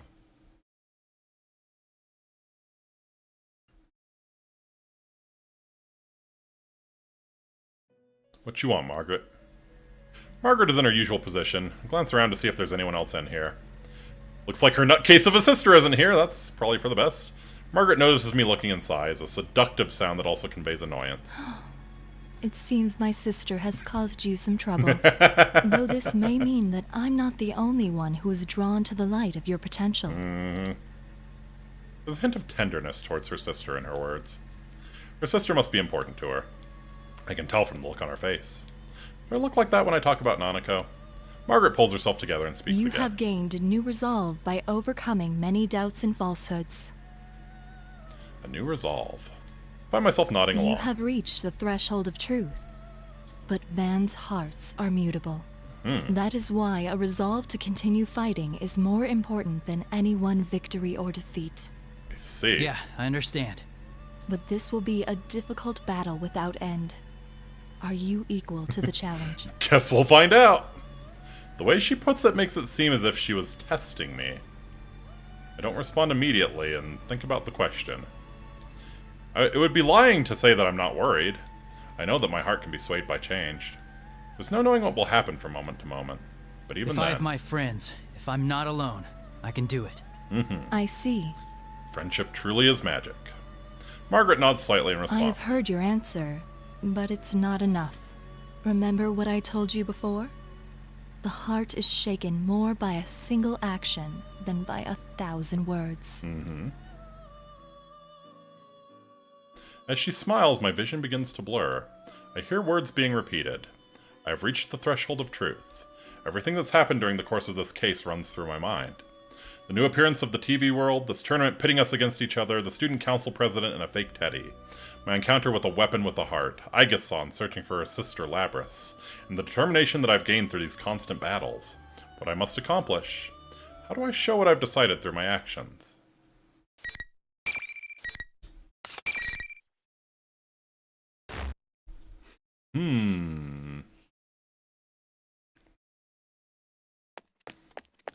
Seems that the number of invisible walls has decreased. Could this mean that the end is near? Just as I think that, I hear a familiar voice. Aha! That was Miss President's voice. It was coming from the door to the announcement room. I finally made it. I opened the door to the announcement room and rush inside. It's a nice announcement room. You're finally here! Hello, Sensei! Congratulations! How does it feel to have won the P1 Grand Prix? The general smirks at me as I pass through the door. Behind him, Miss President and Rise. When the two of them see me, Miss President looks confused while Rise's face lights up with joy. There you are, Senpai! You're late! I have to stay cautious of the general, but I signal to the girls that everything will be alright now. The general is closer to them than I am. I can't afford to make any reckless moves just yet. And there's one more thing I need to know. Teddy, where's Nanako? I look around the announcement room, but Nanako is nowhere to be found. I'm sure that was just bait to get you to fight, right? General's face distorts with an ugly glee. Nana-chan's right here. See? Slowly, the general extends the arm that was held behind him. Ah, fuck! And there was Nanako. Her arms are clutched to her chest, and she slowly takes a few steps towards me, obviously frightened. Nanako! After taking a step forward, I notice something bizarre. The general disappeared? For a brief instant, my full attention had been focused on Nanako. The general had been standing directly behind her, and now he's gone. How could he have gone somewhere else that quickly, right in front of me, without me noticing it? Because he is Nanako. Bro. God, this one's gonna hurt. This one's gonna hurt. This one's gonna hurt. Is Nanako gonna call me a little bitch? She's gonna call me a man whore? Well, I'm confused about the general's disappearance. Nanako weakly calls to me. Being in the TV world has obviously taken a toll on her. She totters towards me unsteadily, looking ready to collapse at any moment. I can think about the general later. I have to save Nanako right now. As I reach out to her, Rise yells. Senpai, no! Nanako-chan's not there! Nanako's not here. What is she saying? She's right here. Just as I'm about to say so, my hand stops. Something's not right. I try to look into Nanako's face once more. And in her eyes, I saw madness. Oh, so close! Just a little more and Sensei would have been a goner! You bastard! You bastard! I barely reacted in time to draw my sword and block the attack. The general suddenly appeared out of nowhere to attack me with his cane, and I get a good look at him as our weapons clash together. I see the madness in his face, the same madness that I had seen in Nanako's only a moment before. That's when I noticed that Nanako had disappeared. What's going on? You've got it wrong, Senpai. It's all been him from the beginning. He can make whoever's looking at him see him as someone else. So he's not actually taking on other forms? No, he's just distorting. Nanako are to be used to the conditions, like her body would have started to adjust after the hospital. I doubt it, man. I doubt it. I think anybody who doesn't have a persona is affected really badly by being in here. That's right. The enemy is able to control what I see and hear. I'd realized that after all the battles I'd had today, but seeing Nanako had made me forget all that. You truly are a Syscon. The general laughs at this. It's hard for me to show someone who isn't here. But you actually saw this Nanako girl? You're hopeless. Mm-hmm. Just like how my friends hadn't actually gone crazy before our fights, Nanako had never been brought to this world in the first place. The appearance before me is a fake. He distorted our senses all to make us suffer. Just as I thought, he couldn't deceive Risei's persona abilities. That's why he kidnapped her, to keep her from warning us during this tournament. But now I know that. I pushed the general's cane away and jumped back towards the girls in order to distance myself from him. Good. Now I'm between them and the general. I then looked straight at the one behind this bizarre situation. Who in the world are you? You still can't tell? Seriously, the level of intelligence around Hey, don't hate them because they're dumb. Fine then. Here. Get a good look.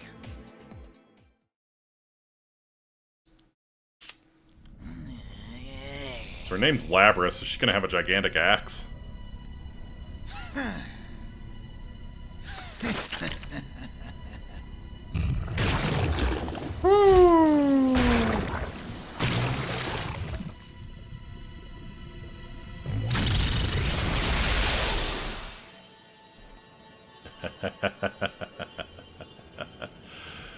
There she is. What did I miss? We're fighting Llerose. Oh, man, that's cool.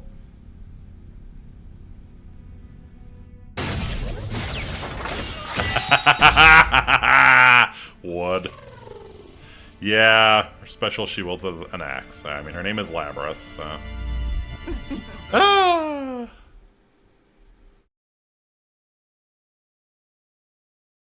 I am a shadow. The true self. Hmm. Gotcha. Oh, definitely would. Okay, so... The president looks human because she's probably her human half, right? Like, we had this with Aigis, and, yeah, we had this with Aigis as well. That's... my face. Mm-hmm. I saw metal limbs, golden eyes, a ponytail, and a mirror image of Miss President's face, even though she was standing behind me, trembling. How about it? You wanted to see what I am, didn't you? Why does she look like me? That's its true form. That thing is your shadow. Mm-hmm. This is a shadow? She really came from inside me? Mm-hmm. Risei tries to calm Miss President, but the girl shakes her head in denial and squeezes her eyes shut. She is you and you are her.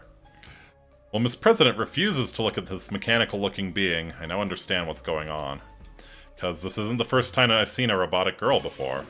All the facts match up. The way she was able to run so fast without so much as breathing heavily even in the TV world. The sense of wrongness that I'd had when Miss President asked about killing my friends. The way she'd avoided telling me her name, that superhuman strength when she hit Chie, and that incredible jump to get away from us. And the Shadow's ability to interfere with the senses of other people. Just as Margaret had said, all the pieces to the puzzle were laid out before me. They've all come together now, and I can see the truth. She is indeed Llerose.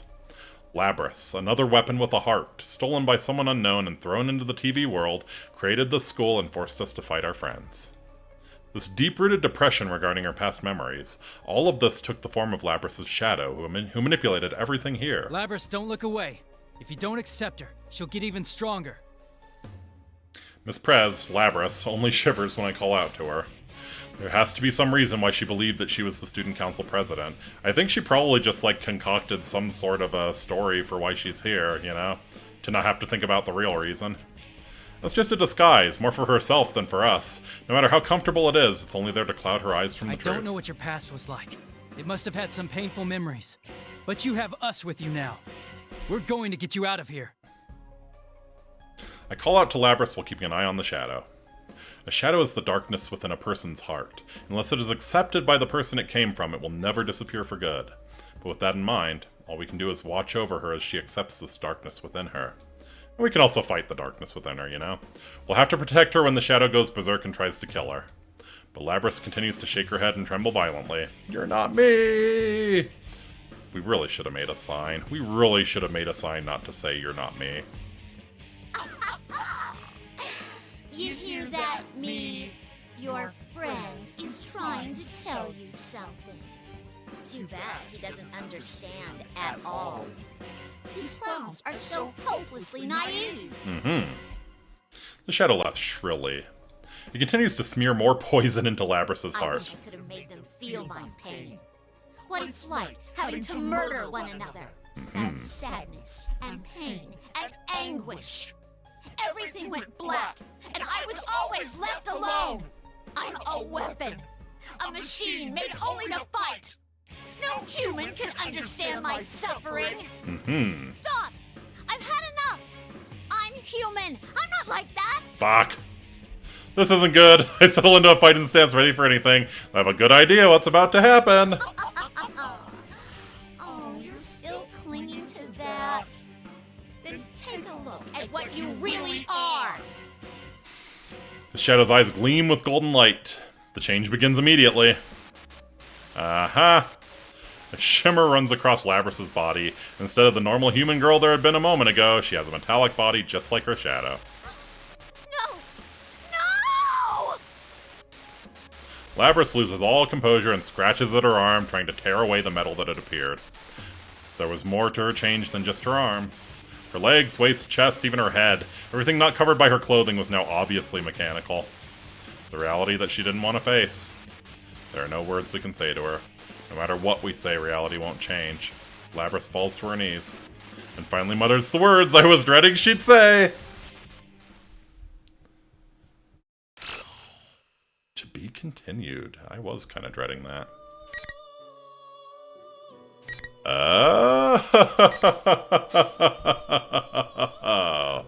Aha! Saying I should do Teddy's story next, huh?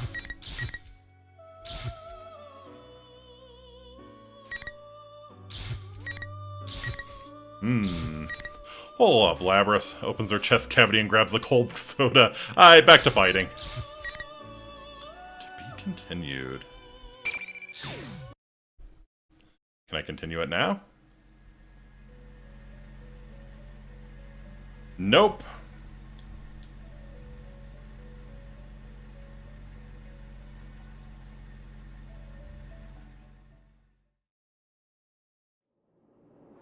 Nope, we just started over. We just started over, okay. I assume you have to finish other stories before it can continue. Makes sense. Llerose voiced by the same person who did Astrid and Skyrim and the female Blood Elves, and wow, nice. Yeah, what else did she do? She was also, oh god. I have the memory of a goldfish. Cheetao just told me she did someone kind of cool.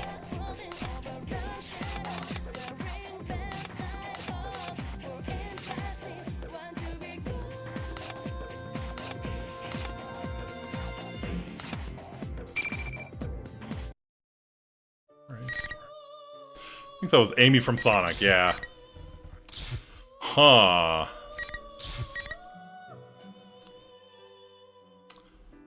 Who to do next? We haven't seen any kanji.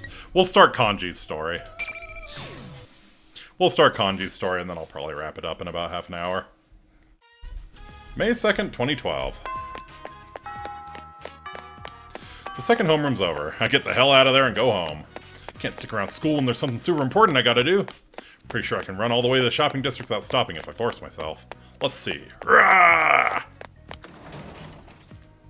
Oh, you're home. Are you free to help out with the store for a bit? Not now, Mom. I don't have time today. I'm busy. Jeez, Mom. You don't understand me. I'm Kaji? busy. Oh, that boy is always such a handful. Mom ducks back into the store without saying anything else. Good. Good. Got rid of that dumb bitch who loves me. Now I can grab all the tools I need in my room before I go back to the living room. This is even more important than helping Mom out. Has to do with Golden Week, which starts tomorrow. Check it out. My man Yu Senpai is coming back. My other senpai made fun of me for being so stoked that he's visiting for the holidays, but screw them, I can't help getting excited. So that's why I put together my little plan. Alright, time to get started. This is my second present for you, Senpai. I can't give him something half-assed. Oh, he's making us something, that's amazing. The plan for it all laid out perfect. Just gotta knit till my hands fall off. Hell yeah. This plan of mine. Basically, I'm gonna give Yu Senpai one hell of a comeback gift. Which means I gotta give him something even better than the one I showed him before. And I'll probably bring Nanako-chan along, so I want to give him matching presents. Anyway, that's how my big, crazy project to knit original stuffed animals started. Nice. I'm itching to get started. First, I gotta pick which yarn to use. Oh hey, I'm liking the color and texture of this one. I carefully catch the yarn in my hand with my crochet hook, start making turning chains. Can't pull too hard or too soft on the yarn. Gotta relax a little and keep up with a steady pace with the crocheting. Some people might say it's lame for a tough dude like me losing himself in crafting like this. But who cares? I can honestly say from the bottom of my heart that I love this shit. Oh god, he's the best boy! That's the truth, honest to God. So it wasn't long ago that I was keeping this hobby a secret out of embarrassment. Hated people saying it wasn't manly, so I started acting all tough and even got a bad reputation. But you, Senpai, he really snapped me out of it. I really owe that guy. No way I can ever thank him enough. It's almost been a year since I met Senpai and the guys. Wonder what would have happened if I never met him. My attention drifts over to the big screen TV. I can kind of see my face reflected in that black screen looking back at me. Thing is, I could go inside there if I wanted. I mean, literally sticking myself into the screen. On the other side of that screen is a completely different world. But no one but my friends would believe it. It was so crazy. I keep crocheting, thinking about everything that went down last year. I got dragged into all of it. There was this serial murder thing that shook the whole town, and that led me to meeting you, Senpai. The killer went after me, too. I almost ended up one of the victims. I could have died. So anyway, the trick the culprit used was crazy. He was throwing people into TVs. That's how I found out about the other world. That world inside the TV is this dangerous place where these monsters called shadows live. If you don't have the force of will called a persona, you're boned. But you, Senpai, had that power. And he brought friends who had it too into the TV to save me. Can you believe that? He risked his life to come save me. A guy everyone wrote off as a no-good punk. We barely ever talked. Seriously, he's a hell of a man. What a catch. What a catch. Only 1 year older than me, too.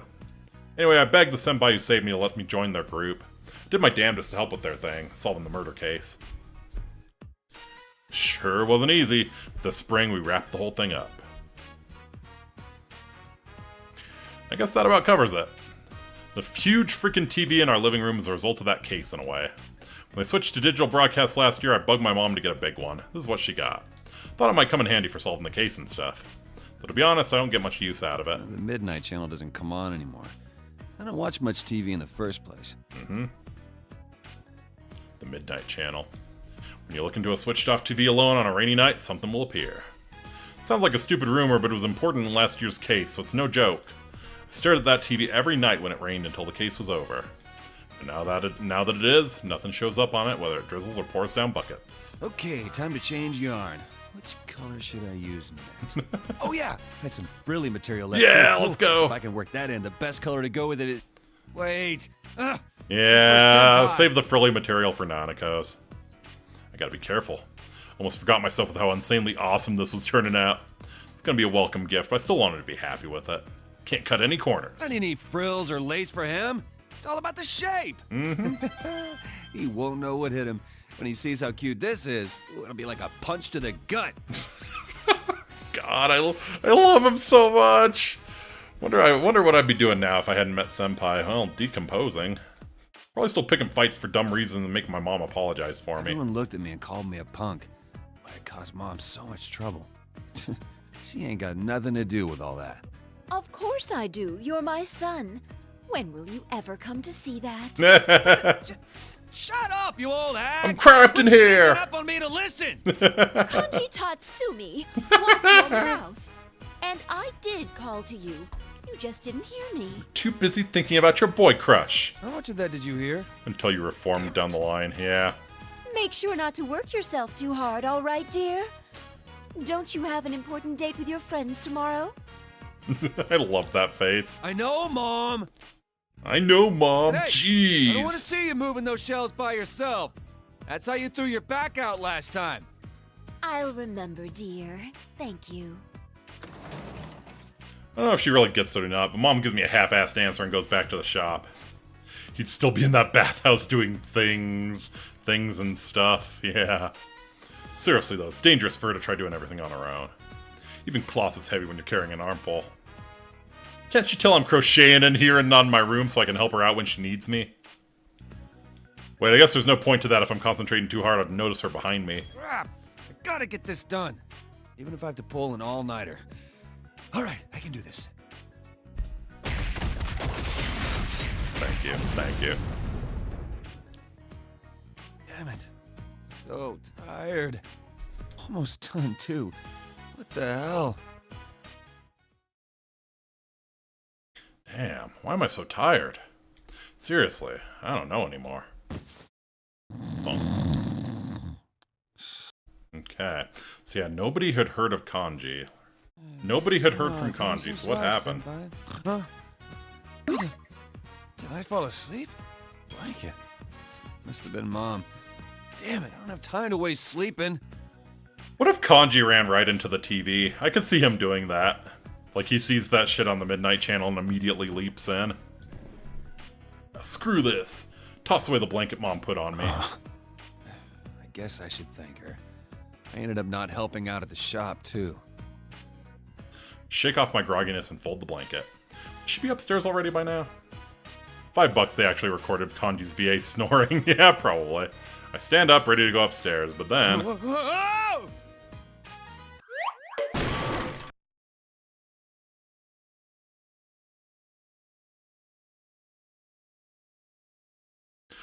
the hell just happened? I fell.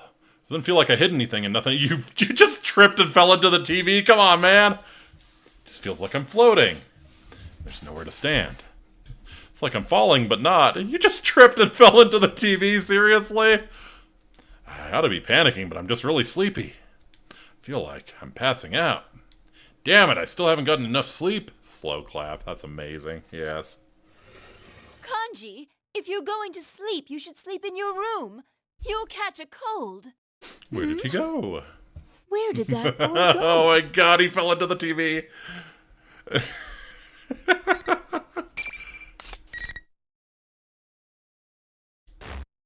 I can't. That's amazing. That's amazing. Here I thought someone abducted him, or yeah, he saw the Midnight Channel thing and just charged in the TV like a dumbass. No, he just tripped and fell. Wonderful. Man, that was a great nap. Wait, huh? Huh? Am I outside? By the school? It's bright out. Is it morning already? My head feels stuffy for some reason. I guess I was asleep, but I don't remember what happened before that. Honestly, pretty on brand for kanji, right? Was I really asleep? How come I'm outside? School bells ringing in the distance. Shit, was I on my way to school? Wait, I can't be all calm about it. Crap, there's no one walking around. Does that mean I'm late? How did Rise get into the TV? Saw the lewd reset and tried to cover it? Maybe. Or they might have, I mean, Labras might have actually realized that Rise was going to be a problem and straight up kidnapped her. Wouldn't have cared if I was late once or twice last year, but I'm paying the price now since my attendance record's pretty shaky this year. Being late in cutting class would be pretty bad. I hurry and get to my feet. When I look around, I don't see my bag. I don't like there's anything important in it. I can wait. Gotta hurry and get through the school gate. Wait a second. Did I get back from school? Although, I'm outside, got my uniform on, and the sun's out. So I must have been on my way there. Something's not right here. Can't waste time. The school gate shuts, I'll have to climb over and deal with the teachers, and I ain't in the mood. Most of all, I'm already at the school gate, so I want to avoid being late. I barely squeak through the gate, and okay. The hell? The hell? I don't believe what I'm seeing. School building looks totally different. Yeah, what's this all about? A new school event or something? There's all these weird decorations and posters everywhere. Plus this huge monitor for some reason. Looks kind of like a culture festival, but ain't that time of year yet, is it? Is some kind of new event? Kind of excited for a second, but... Again, school events always suck. True. Usually just ditch them. True. You gotta do something new. I wish it would be like a competition to see who's the strongest man in the school. Yeah, how about a competition to see who can beat the hell out of their friends the best? Sound good, Kanji? Just when I said that, one of the biggest monitors in front of the school turned on by itself. Is this for a school announcement? I stopped walking and watched the monitor. But then...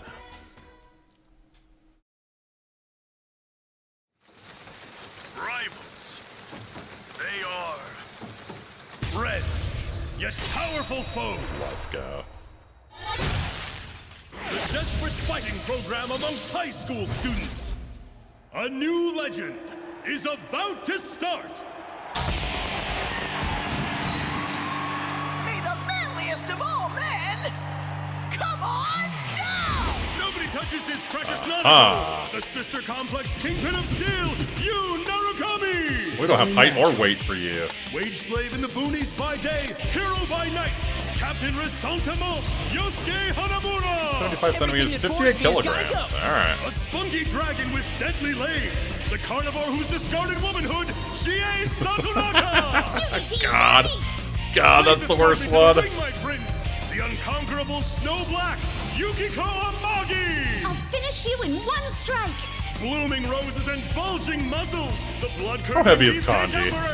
60-something, right? 65, yeah. 183 centimeters, man. The body of a child, the brain of a genius, the 2000 IQ killjoy detective. Yeah, so somehow Naoto's in on this, too. Is this an army of idiots?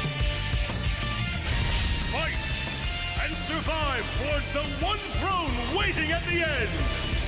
The P1 Grand Prix where fierce fights will be fought. The battle begins tonight!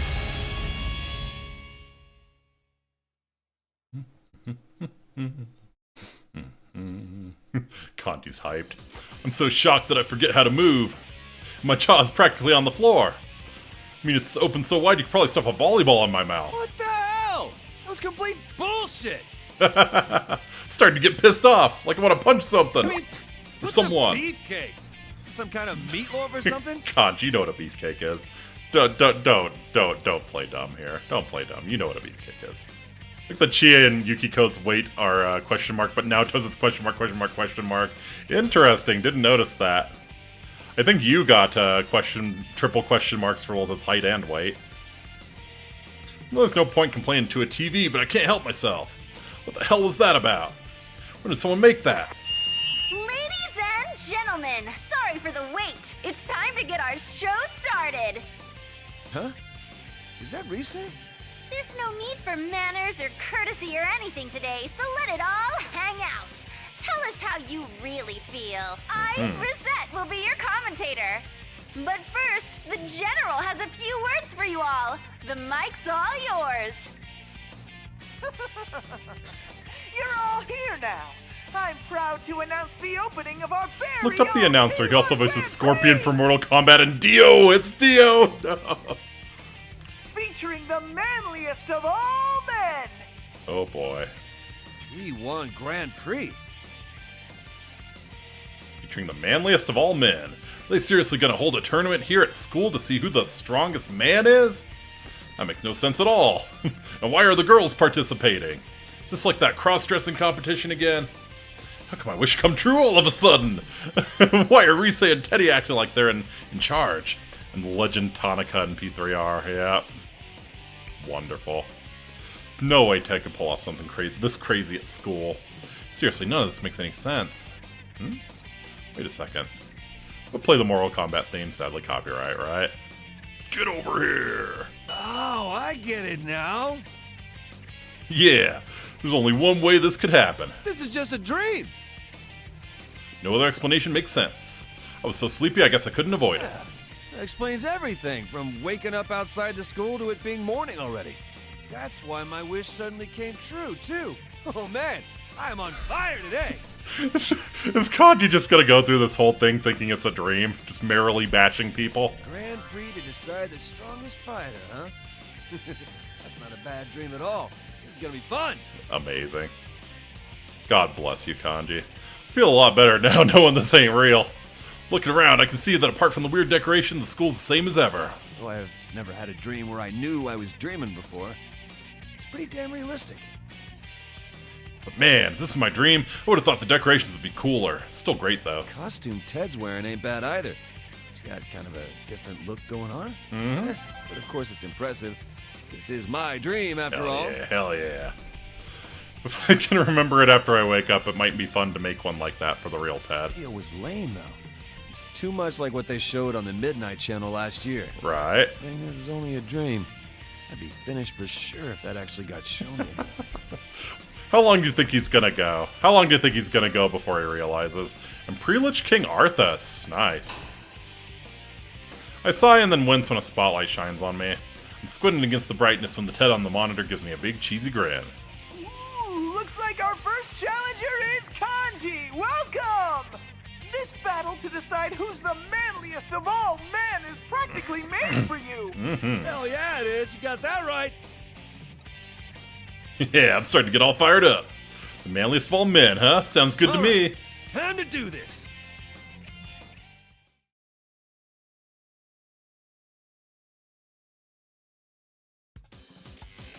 Well then, let's get this Ooh, match Weissman and underway. Ace Combat 7. Your Nice. first opponent is Chie Satonaka. Huh? Chie Satonaka? He means Chie-senpai. We're gonna decide who's strongest by fighting the ones who were on that video? Damn it, I really didn't think this through. I'm up against my senpai, huh? Even in a dream, that's gonna be hard to deal with. Smoke pours out, making it hard to see. Just like they said, the one coming out of the smoke as it clears is one of my senpai. The carnivore who's discarded womanhood, Chie damn. Satonaka. All right, here goes. I'm ready to rumble. Let's go. Oh, wait, you're okay with what they said, Senpai?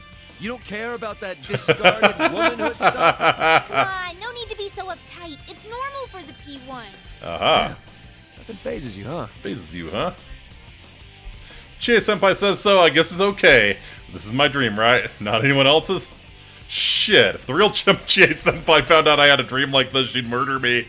But this Chie-senpai doesn't seem like she cares at all about Rise and Ted insulting her.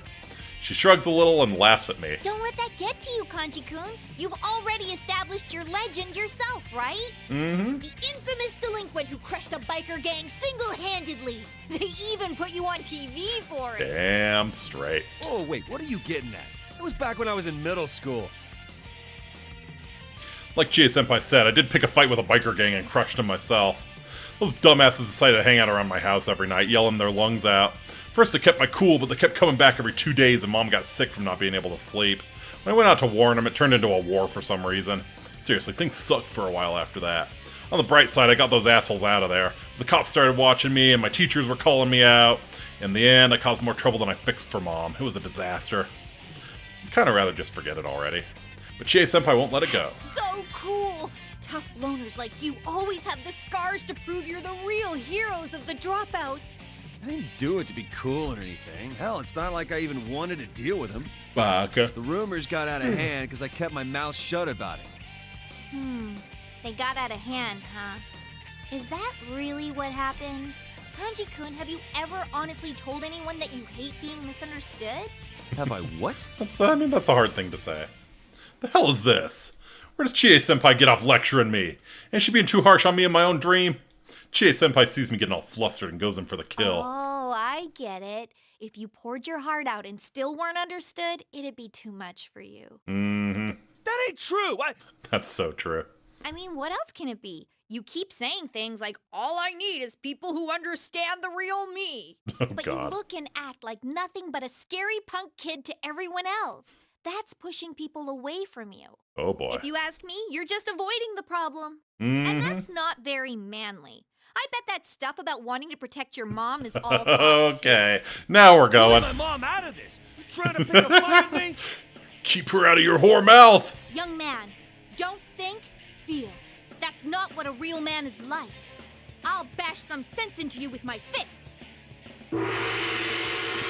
Senpai takes some weird mantis-style martial pose. Oh, it is on now. What this was all building up to?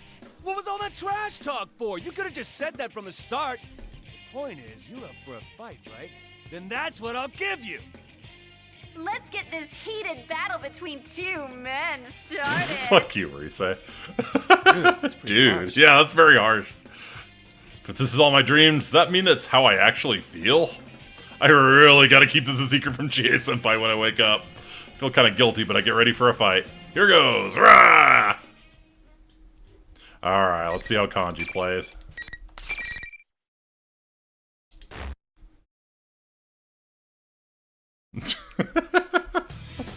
Children fighting, I can sell this!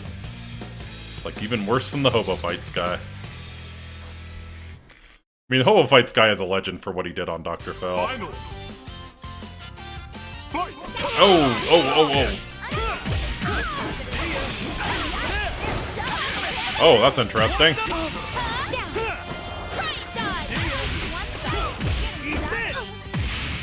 Want some?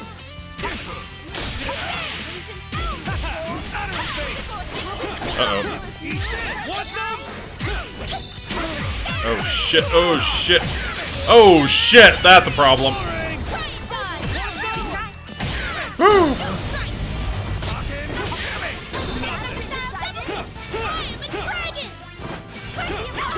Come here, Chia. She's just so fast. Yeah. I think I need to be doing more jabs, more X attack. Yeah, there we go. Oh my, they lost.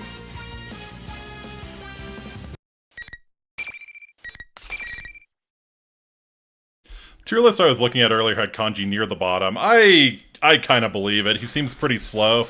Slow, he doesn't have a lot of range. Yeah, I believe it. Alright, I won! Again, pretty on brand for Kanji. Yeah. What, that he's the bottom? Probably because of his slow movement. Yeah, he seems very much like a Bowser or Ganondorf sort of thing if you play Smash.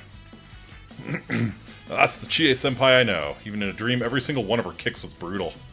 Felt like I was fighting her for real. Still though, now she's out cold on the ground. This may be a dream, but I might have gone too far. Weird though. You can even summon my persona? It's like I'm in the TV world. They lost. How many of them were there? Chie and her persona, I think. And maybe the viewers, since there's no clothing damage in this game. The viewers lost. This is one detailed dream. God damn it. When do we think he's gonna figure it out? Good job, Kanji. Keep it up. You're a step closer to becoming the manliest of all men. Keep mowing down the friends lined up before you and race towards becoming the strongest man. The manliest and strongest of all men. That's gonna be me. Bring it on. God, I love this idiot so much. The Ted on screen seems pretty happy about this for some reason. What kind of man would I be if I didn't step up? Rise cheers me on over the PA system as I step into the school building. Looks like round 2 is going to be held somewhere else. Alright, I'll go wherever I got it to claim my title as the strongest man. Probably a larger hitbox. That's true. Yeah, that's a problem. Ted and Rise don't say anything while I head over to the next stage, so it's pretty quiet. Man, I ought to be able to teleport there in a dream. Guess you can't get everything how you want it. With no one to talk to, I think back to what Chie-senpai was talking about. Man, stuff Chie-senpai said is really bugging me. Getting turned into this legend for crushing that biker gang made people look at me a certain way. Got to the point where I was used to it. Seemed easier to just let it build rather than set the record straight. That's what I thought until I met my senpai last year. Thought I was past it, but having it point out like that again gives me a weird feeling in my chest. Damn it. I thought I was over this. Ugh. Why am I getting so bent out of shape over some strongman contest in my dreams? Digimon music. Go a little faster to shake it off and then... What the hell? What's this? There's nothing here, but I can't get through. Not Digimon music, it's the music from the dungeon in P4. Guess I wasn't looking to hit my head on a wall. Wait, no. There's nothing here. What the? I did bang my head on something just now, right? What the hell did I hit? Try and take another step forward, but... Ow! Damn it, what's with this? Some kind of invisible wall? What's this doing in my dream? Sure, invisible walls are the kind of thing you find in a dream, but still. Well, moaning about it won't make it go away, and it's not given when I push at it. If I can't keep going even when I can see a path, does that mean I gotta find another way? Which way am I supposed to go, though? Ugh, this sucks. Ted and Reese, they should have told me where I needed to go. Guess I better turn around and find another path. Wait, is someone calling me? Hey, Kanji-kun! Aha. Huh? Some girl I don't know is running up to me. What the hell? Why is someone I don't know here in my dream? Who are you? The girl glares at me, but I still have no idea who she is. But she knows who you are. Very interesting. She's not anyone I know, is she? Do I know you? What are you talking about?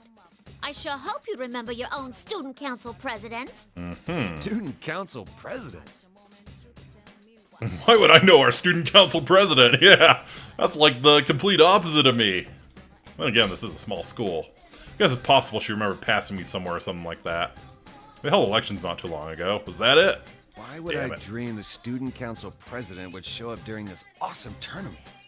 Excuse me? What are you mumbling about? Nothing. Nothing. No point in complaining at my dream. Seriously, what's all this fuss about? Everyone's going nuts over it. This so-called P1 Grand Prix's gotten way out of hand. What the heck do you think school's about, huh? I don't get why you're bitching about it to me. Then again, is this my fault? It's my fault. You're that Emperor Entry, ain't ya? Of course it's caused You see now the kind of problem you caused? She knows their arcana. Interesting. Ugh. I'm not good at this. Actually, I really suck at dealing with her type. She came out yelling, and I don't think she's gonna listen to anything I say. So yeah, I gotta put some distance between me and Miss President. She's gonna run. She's so wrapped up in her speech, she doesn't notice me getting ready to split. Alright, that should be enough distance. Take off running at top speed. Rah! No girl's gonna catch me running this fast. See ya! She is no girl. Hey, Kanji-kun! I ain't done talking to you! Like I'm gonna stick around for more lectures. No weirdo's gonna ruin this kick-ass Grand Prix for me. That's amazing. So she knows their arcana. Very interesting. Whew. That ought to be enough distance between me and her. I mean, the running Kanji did after Chia called him gay isn't something to scoff at. True. After I check to make sure Miss President's not on my tail, I slow down. Seriously, there's so many things I'm not allowed to do in my own dream.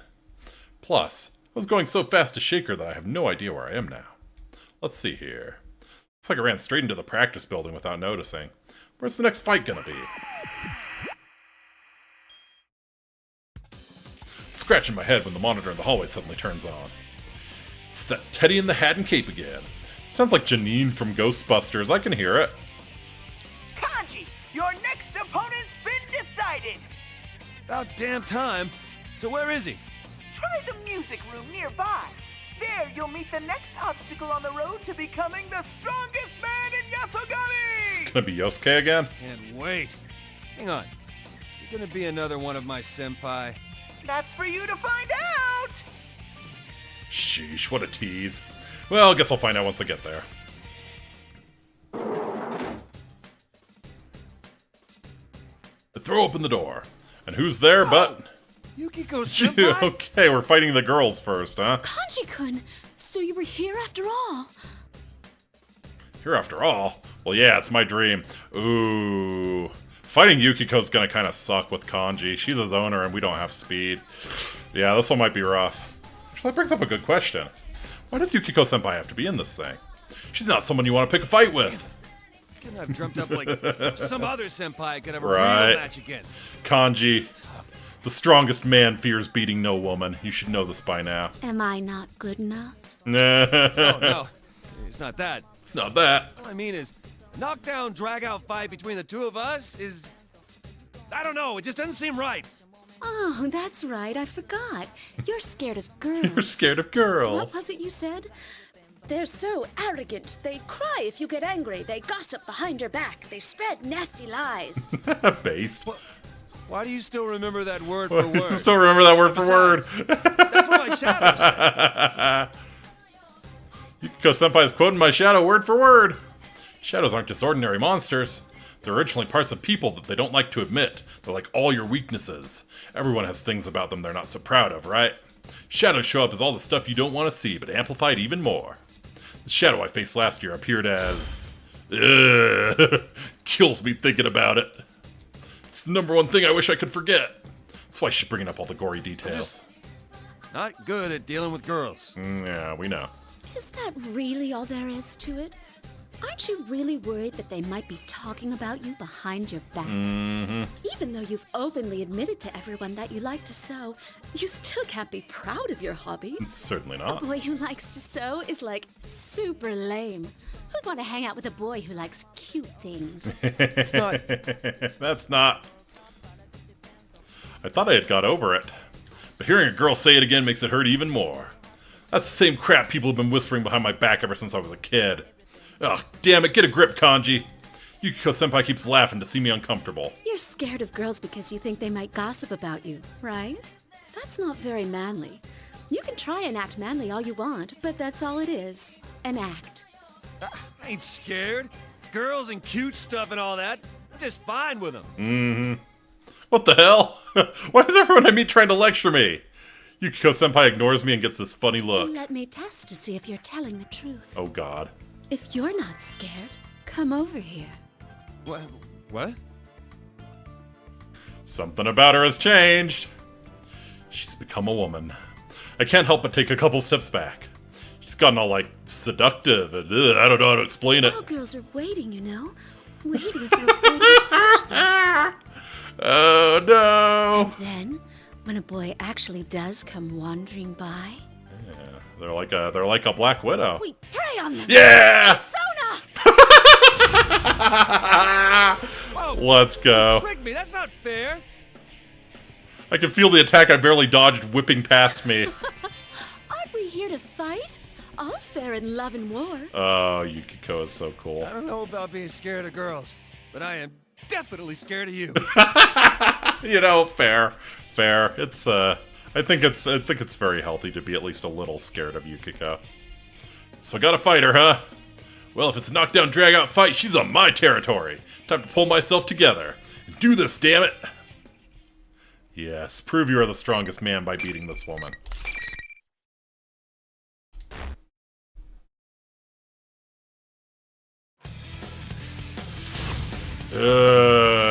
Yeah, this is gonna be rough.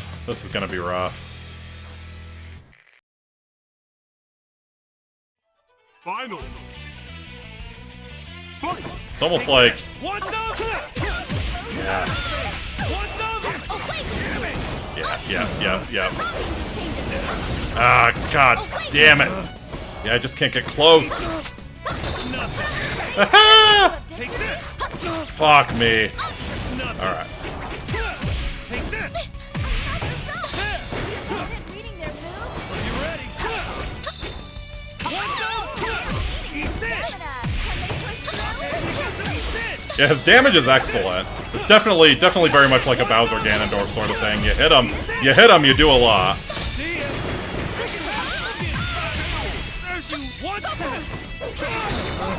Oh, fuck me. Nothing. Eat it. What's up? Take this.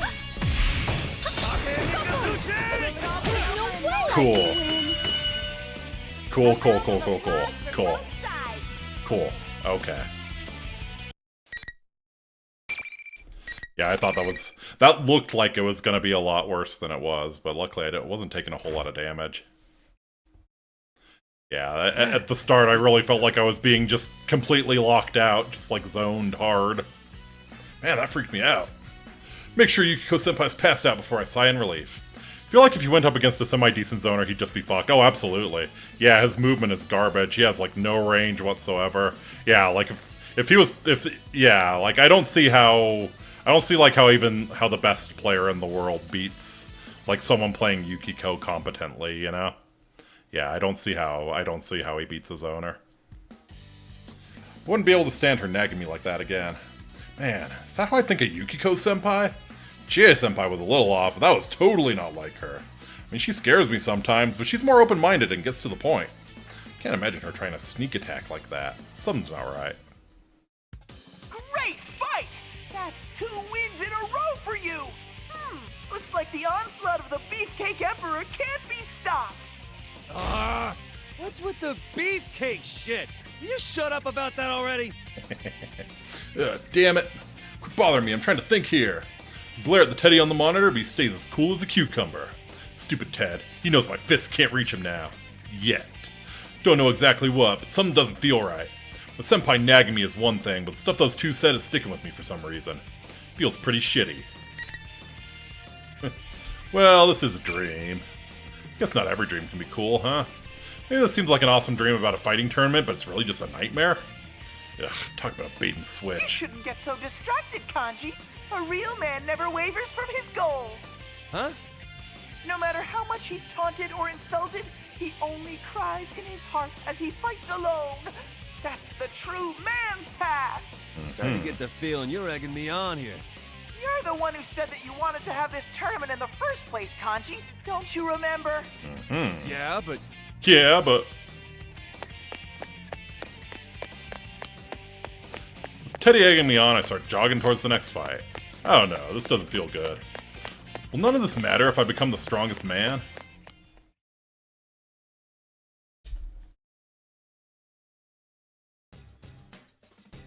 What's the matter, Kanji? You look down. Getting tired? No. No. So it's the gym this time, huh? Teddy's still talking to me through that big monitor, but the sinking feeling in my gut hasn't gone away. I look away because I don't like dealing with him. Time to get Mr. Sentimental pumped again! Bring out the next challenger! Teddy seems too excited to care about my mood as he gives the cue. Then there's more smoke all over. Pretty much expected it, but there's another familiar face when it clears. Kanji? Aha. Yo! I had a feeling you'd probably be my next opponent. It's another member of the investigation team, Yosuke-senpai. He laughs like he always does around school. So you were here after all. We're all worried about you. After all? Didn't Yukiko-senpai say something like that too when she first saw me? It's been bugging me for a while. What do they mean after all? I thought maybe you were too ashamed to stay in town because of all that beefcake stuff about you they were showing on TV. Oh no! Hey, what's this beefcake thing anyways? What? You don't know? Basically, refers to people who swing, you know, that way. Oh boy. What? Beefcake isn't some kind of meatloaf or food? I thought it meant like a savory cake made with ground beef or something. I mean, yeah, it seemed weird being called an emperor of food, but come on! After what you did on the Midnight Channel last time, it might be hitting too close to the mark. Maybe you really are like that. Oh, Yosuke. Oh, Yosuke. You did almost fall for Naoto because you thought... Oh, Yosuke, you're so dead! You're so dead, Yosuke! Anyway, it was the other way around. Oh my god. Sure, my heart pounds a little when Naoto's around, but... Naoto's one of our friends. She's a second year in high school like me, but she works as a detective too. Just because I was kind of interested doesn't mean I'm like that. Great way to get punched to the stars, oh yes. Yeah, he sure knows how to egg Kanji on, that's for sure. Naoto might dress like a guy, but she's really a girl. Just happened that I got interested in her a little bit before I found that out. Wait, what? What? Wait a second. Gotta think for a sec before I open my damn mouth. What the hell? Makes it sound like I think of Naoto as... Oh crap, I'm sweating a damn waterfall here. Yosuke-senpai sees me getting all flustered and starts laughing. What the hell's so funny? There's no need to get so defensive. I bet you'd feel better if you just let it all hang out. This is only painful for you because you won't accept what you really are. You keep dodging the truth. Dodge this. What I really am. Dodge this chair, buddy. Dodge this chair. That catches my attention. Didn't something like this happen before? Still trying to remember when that was when Yosuke-senpai drops the bomb. Okay. I'll help you set a few things straight. Think hard, okay? Have you ever been attracted to a girl? Uh-oh. Uh-oh. I'm certain there's more than a few R18 fics that start this way, yeah. What the hell's all this about? I only asked if there's any girl you like. Why get all flustered over that? Or do you not have an answer, Kanji-kun? Oh, boy. Of course I don't. I don't need that shit in my life. Don't entertain this. Chair. Chair, now. Kanji with the steel chair. Huh? You don't need? That means... Wait, how do we get on this subject again?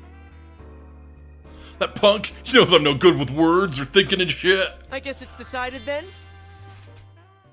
That's what's been decided. That's what's been decided. Yeah.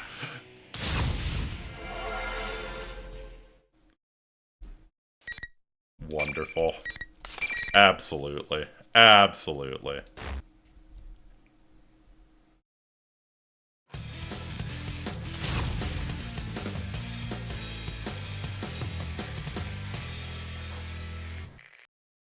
Alright. Get his ass, but not in that way.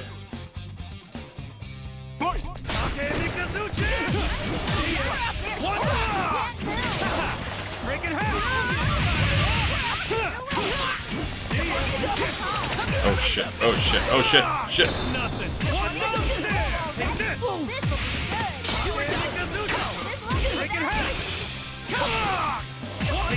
Just get slow. So slow. You're way too into this. Still up. Yeah, nice try with the ult there. Nice try with the ult, buddy. Want some? Take this. Take this. One more. Smash down. A round of applause. Very nice. Face down, ass up, Yosuke. Face down, ass up. How more than a few of those are 18 fix and.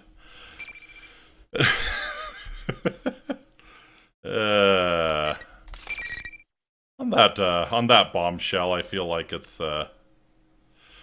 probably a good place to leave off for the night. There's one last thing I want to do though. One last thing I want to do though.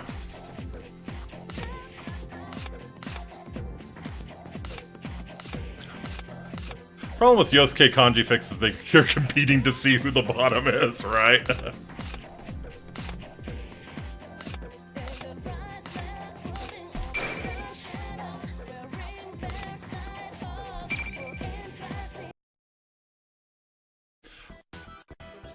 I at least wanna try out Mitsuru's skill set at least. This place exists between dream and reality, mind and matter. Aha! So Rise can fight. To introduce yourself. Alright. Normal type or shadow types? No! Oh, what an unhinged wife. Well You'll love to see it. Let's go. Picture in your head your own appearance as well as your alter ego, your persona. Both at once, please. Right? Right. I'm digging the, wow, this is a lot of color combos. Shit. I'm digging Blonde Mitsuru, though. I must say, I am digging Blonde Mitsuru. That works. That works. Holy shit, how many color palettes are there? Look at it go. Ooh. Persona 3 Golden. Yeah, we'll just... yeah.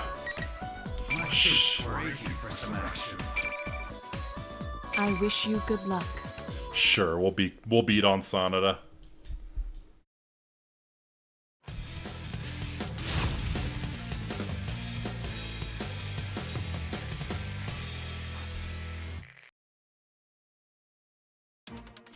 Alright, so let's see. Imperious Queen of Executions. I feel like using the control pad is probably better. I've been switching between the stick and the control pad a little bit. Alright, let's see. Downward. Yeah, forward jab. Oh! Oh! Dear Lord, look at her go. What do you think? Persona, what do you think? Two-fisted protein junkie. Wait, why is he... Did she just status affect him? Did she charm him? Lots of hits, but the hits do low damage. Yeah. I mean, makes sense for Mitsuru. Definitely makes sense for Mitsuru.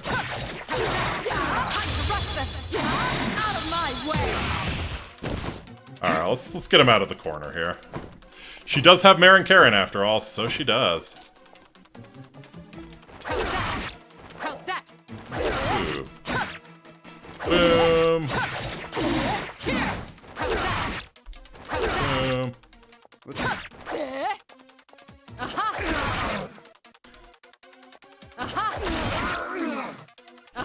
So yeah, you probably combo into that. Yeah, okay. What if you... No, okay. There's your command grab. Cool. I failed. I failed. That's a nice anti-air, actually. Crouching X. Okay.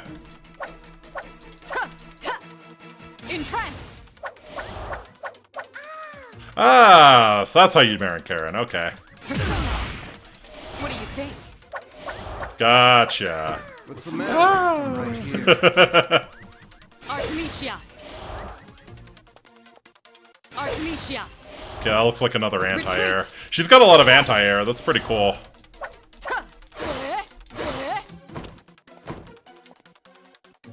Artemisia.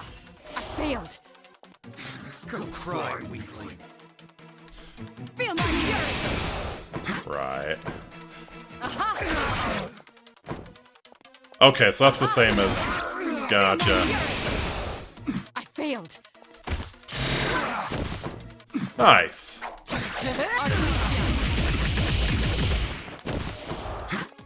She feels pretty good.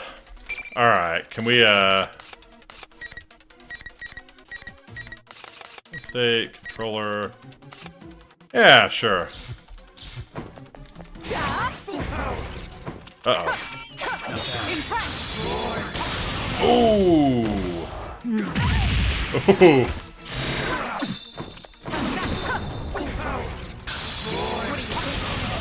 Oh, shit! What do you think? Artemisia.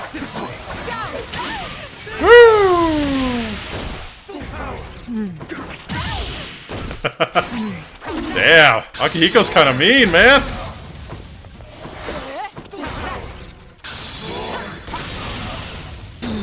I guess since he has unlimited resources, he just keeps spamming ultimates. That makes sense.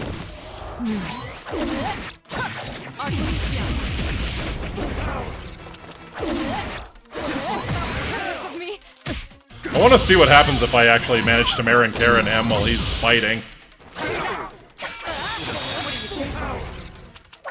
No, not quite. Fuck me.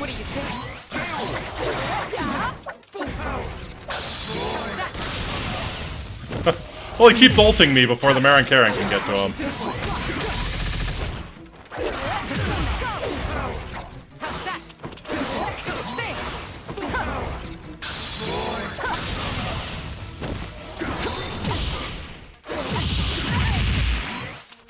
Oh, that's kind of cool. You can reset.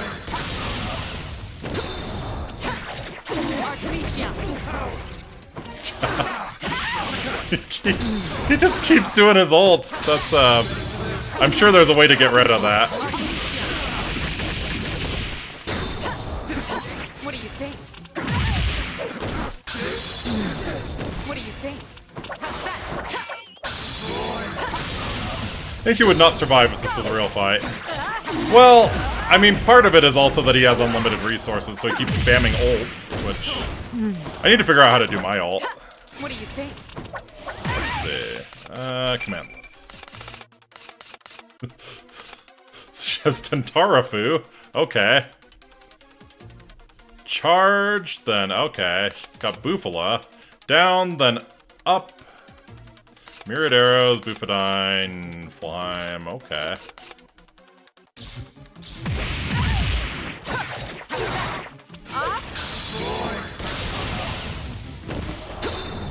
So, and there's Bufala. Okay. I mentioned it just because it's obvious, but my lord, that outfit is pure sex.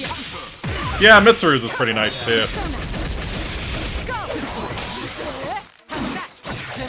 What do you think? This is it. Okay, so the Bufala's kind of at range. I guess that's to punish ranged characters. Alright, then... Down, down, down... Plus... Okay.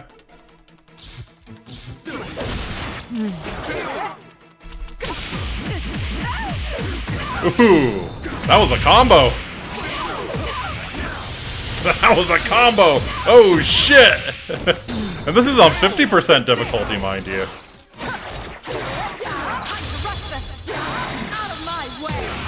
That's it.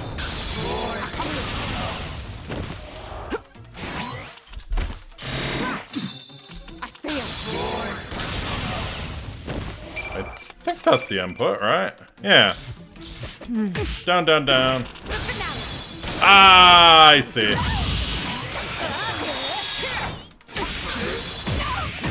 Well, that was something.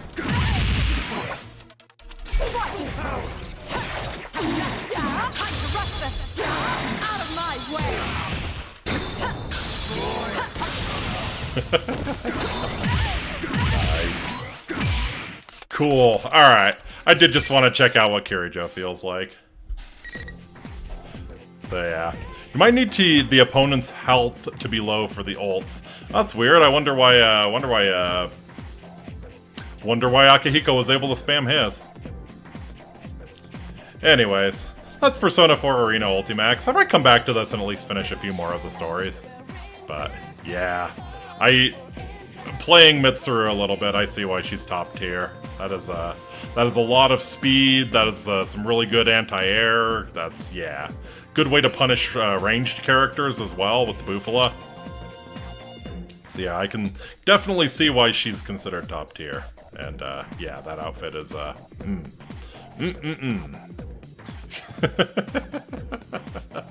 imagine working at the Kirijo group and that's your boss. I don't know if I would survive for very long before being executed. Anyways, yeah, just needed to get my little Mitsuru fix there at the end. But thank y'all so much for coming out. I had a blast with this. I will definitely be back. We'll play it through at least a few more of the stories. Yep, gonna be taking tomorrow off, but I'll put a schedule out and then be back again on Monday. So please enjoy the rest of your weekend, and until next time, Amiki, I bid you walate. Take very, very good care of yourselves. I'll see y'all again real soon. Later!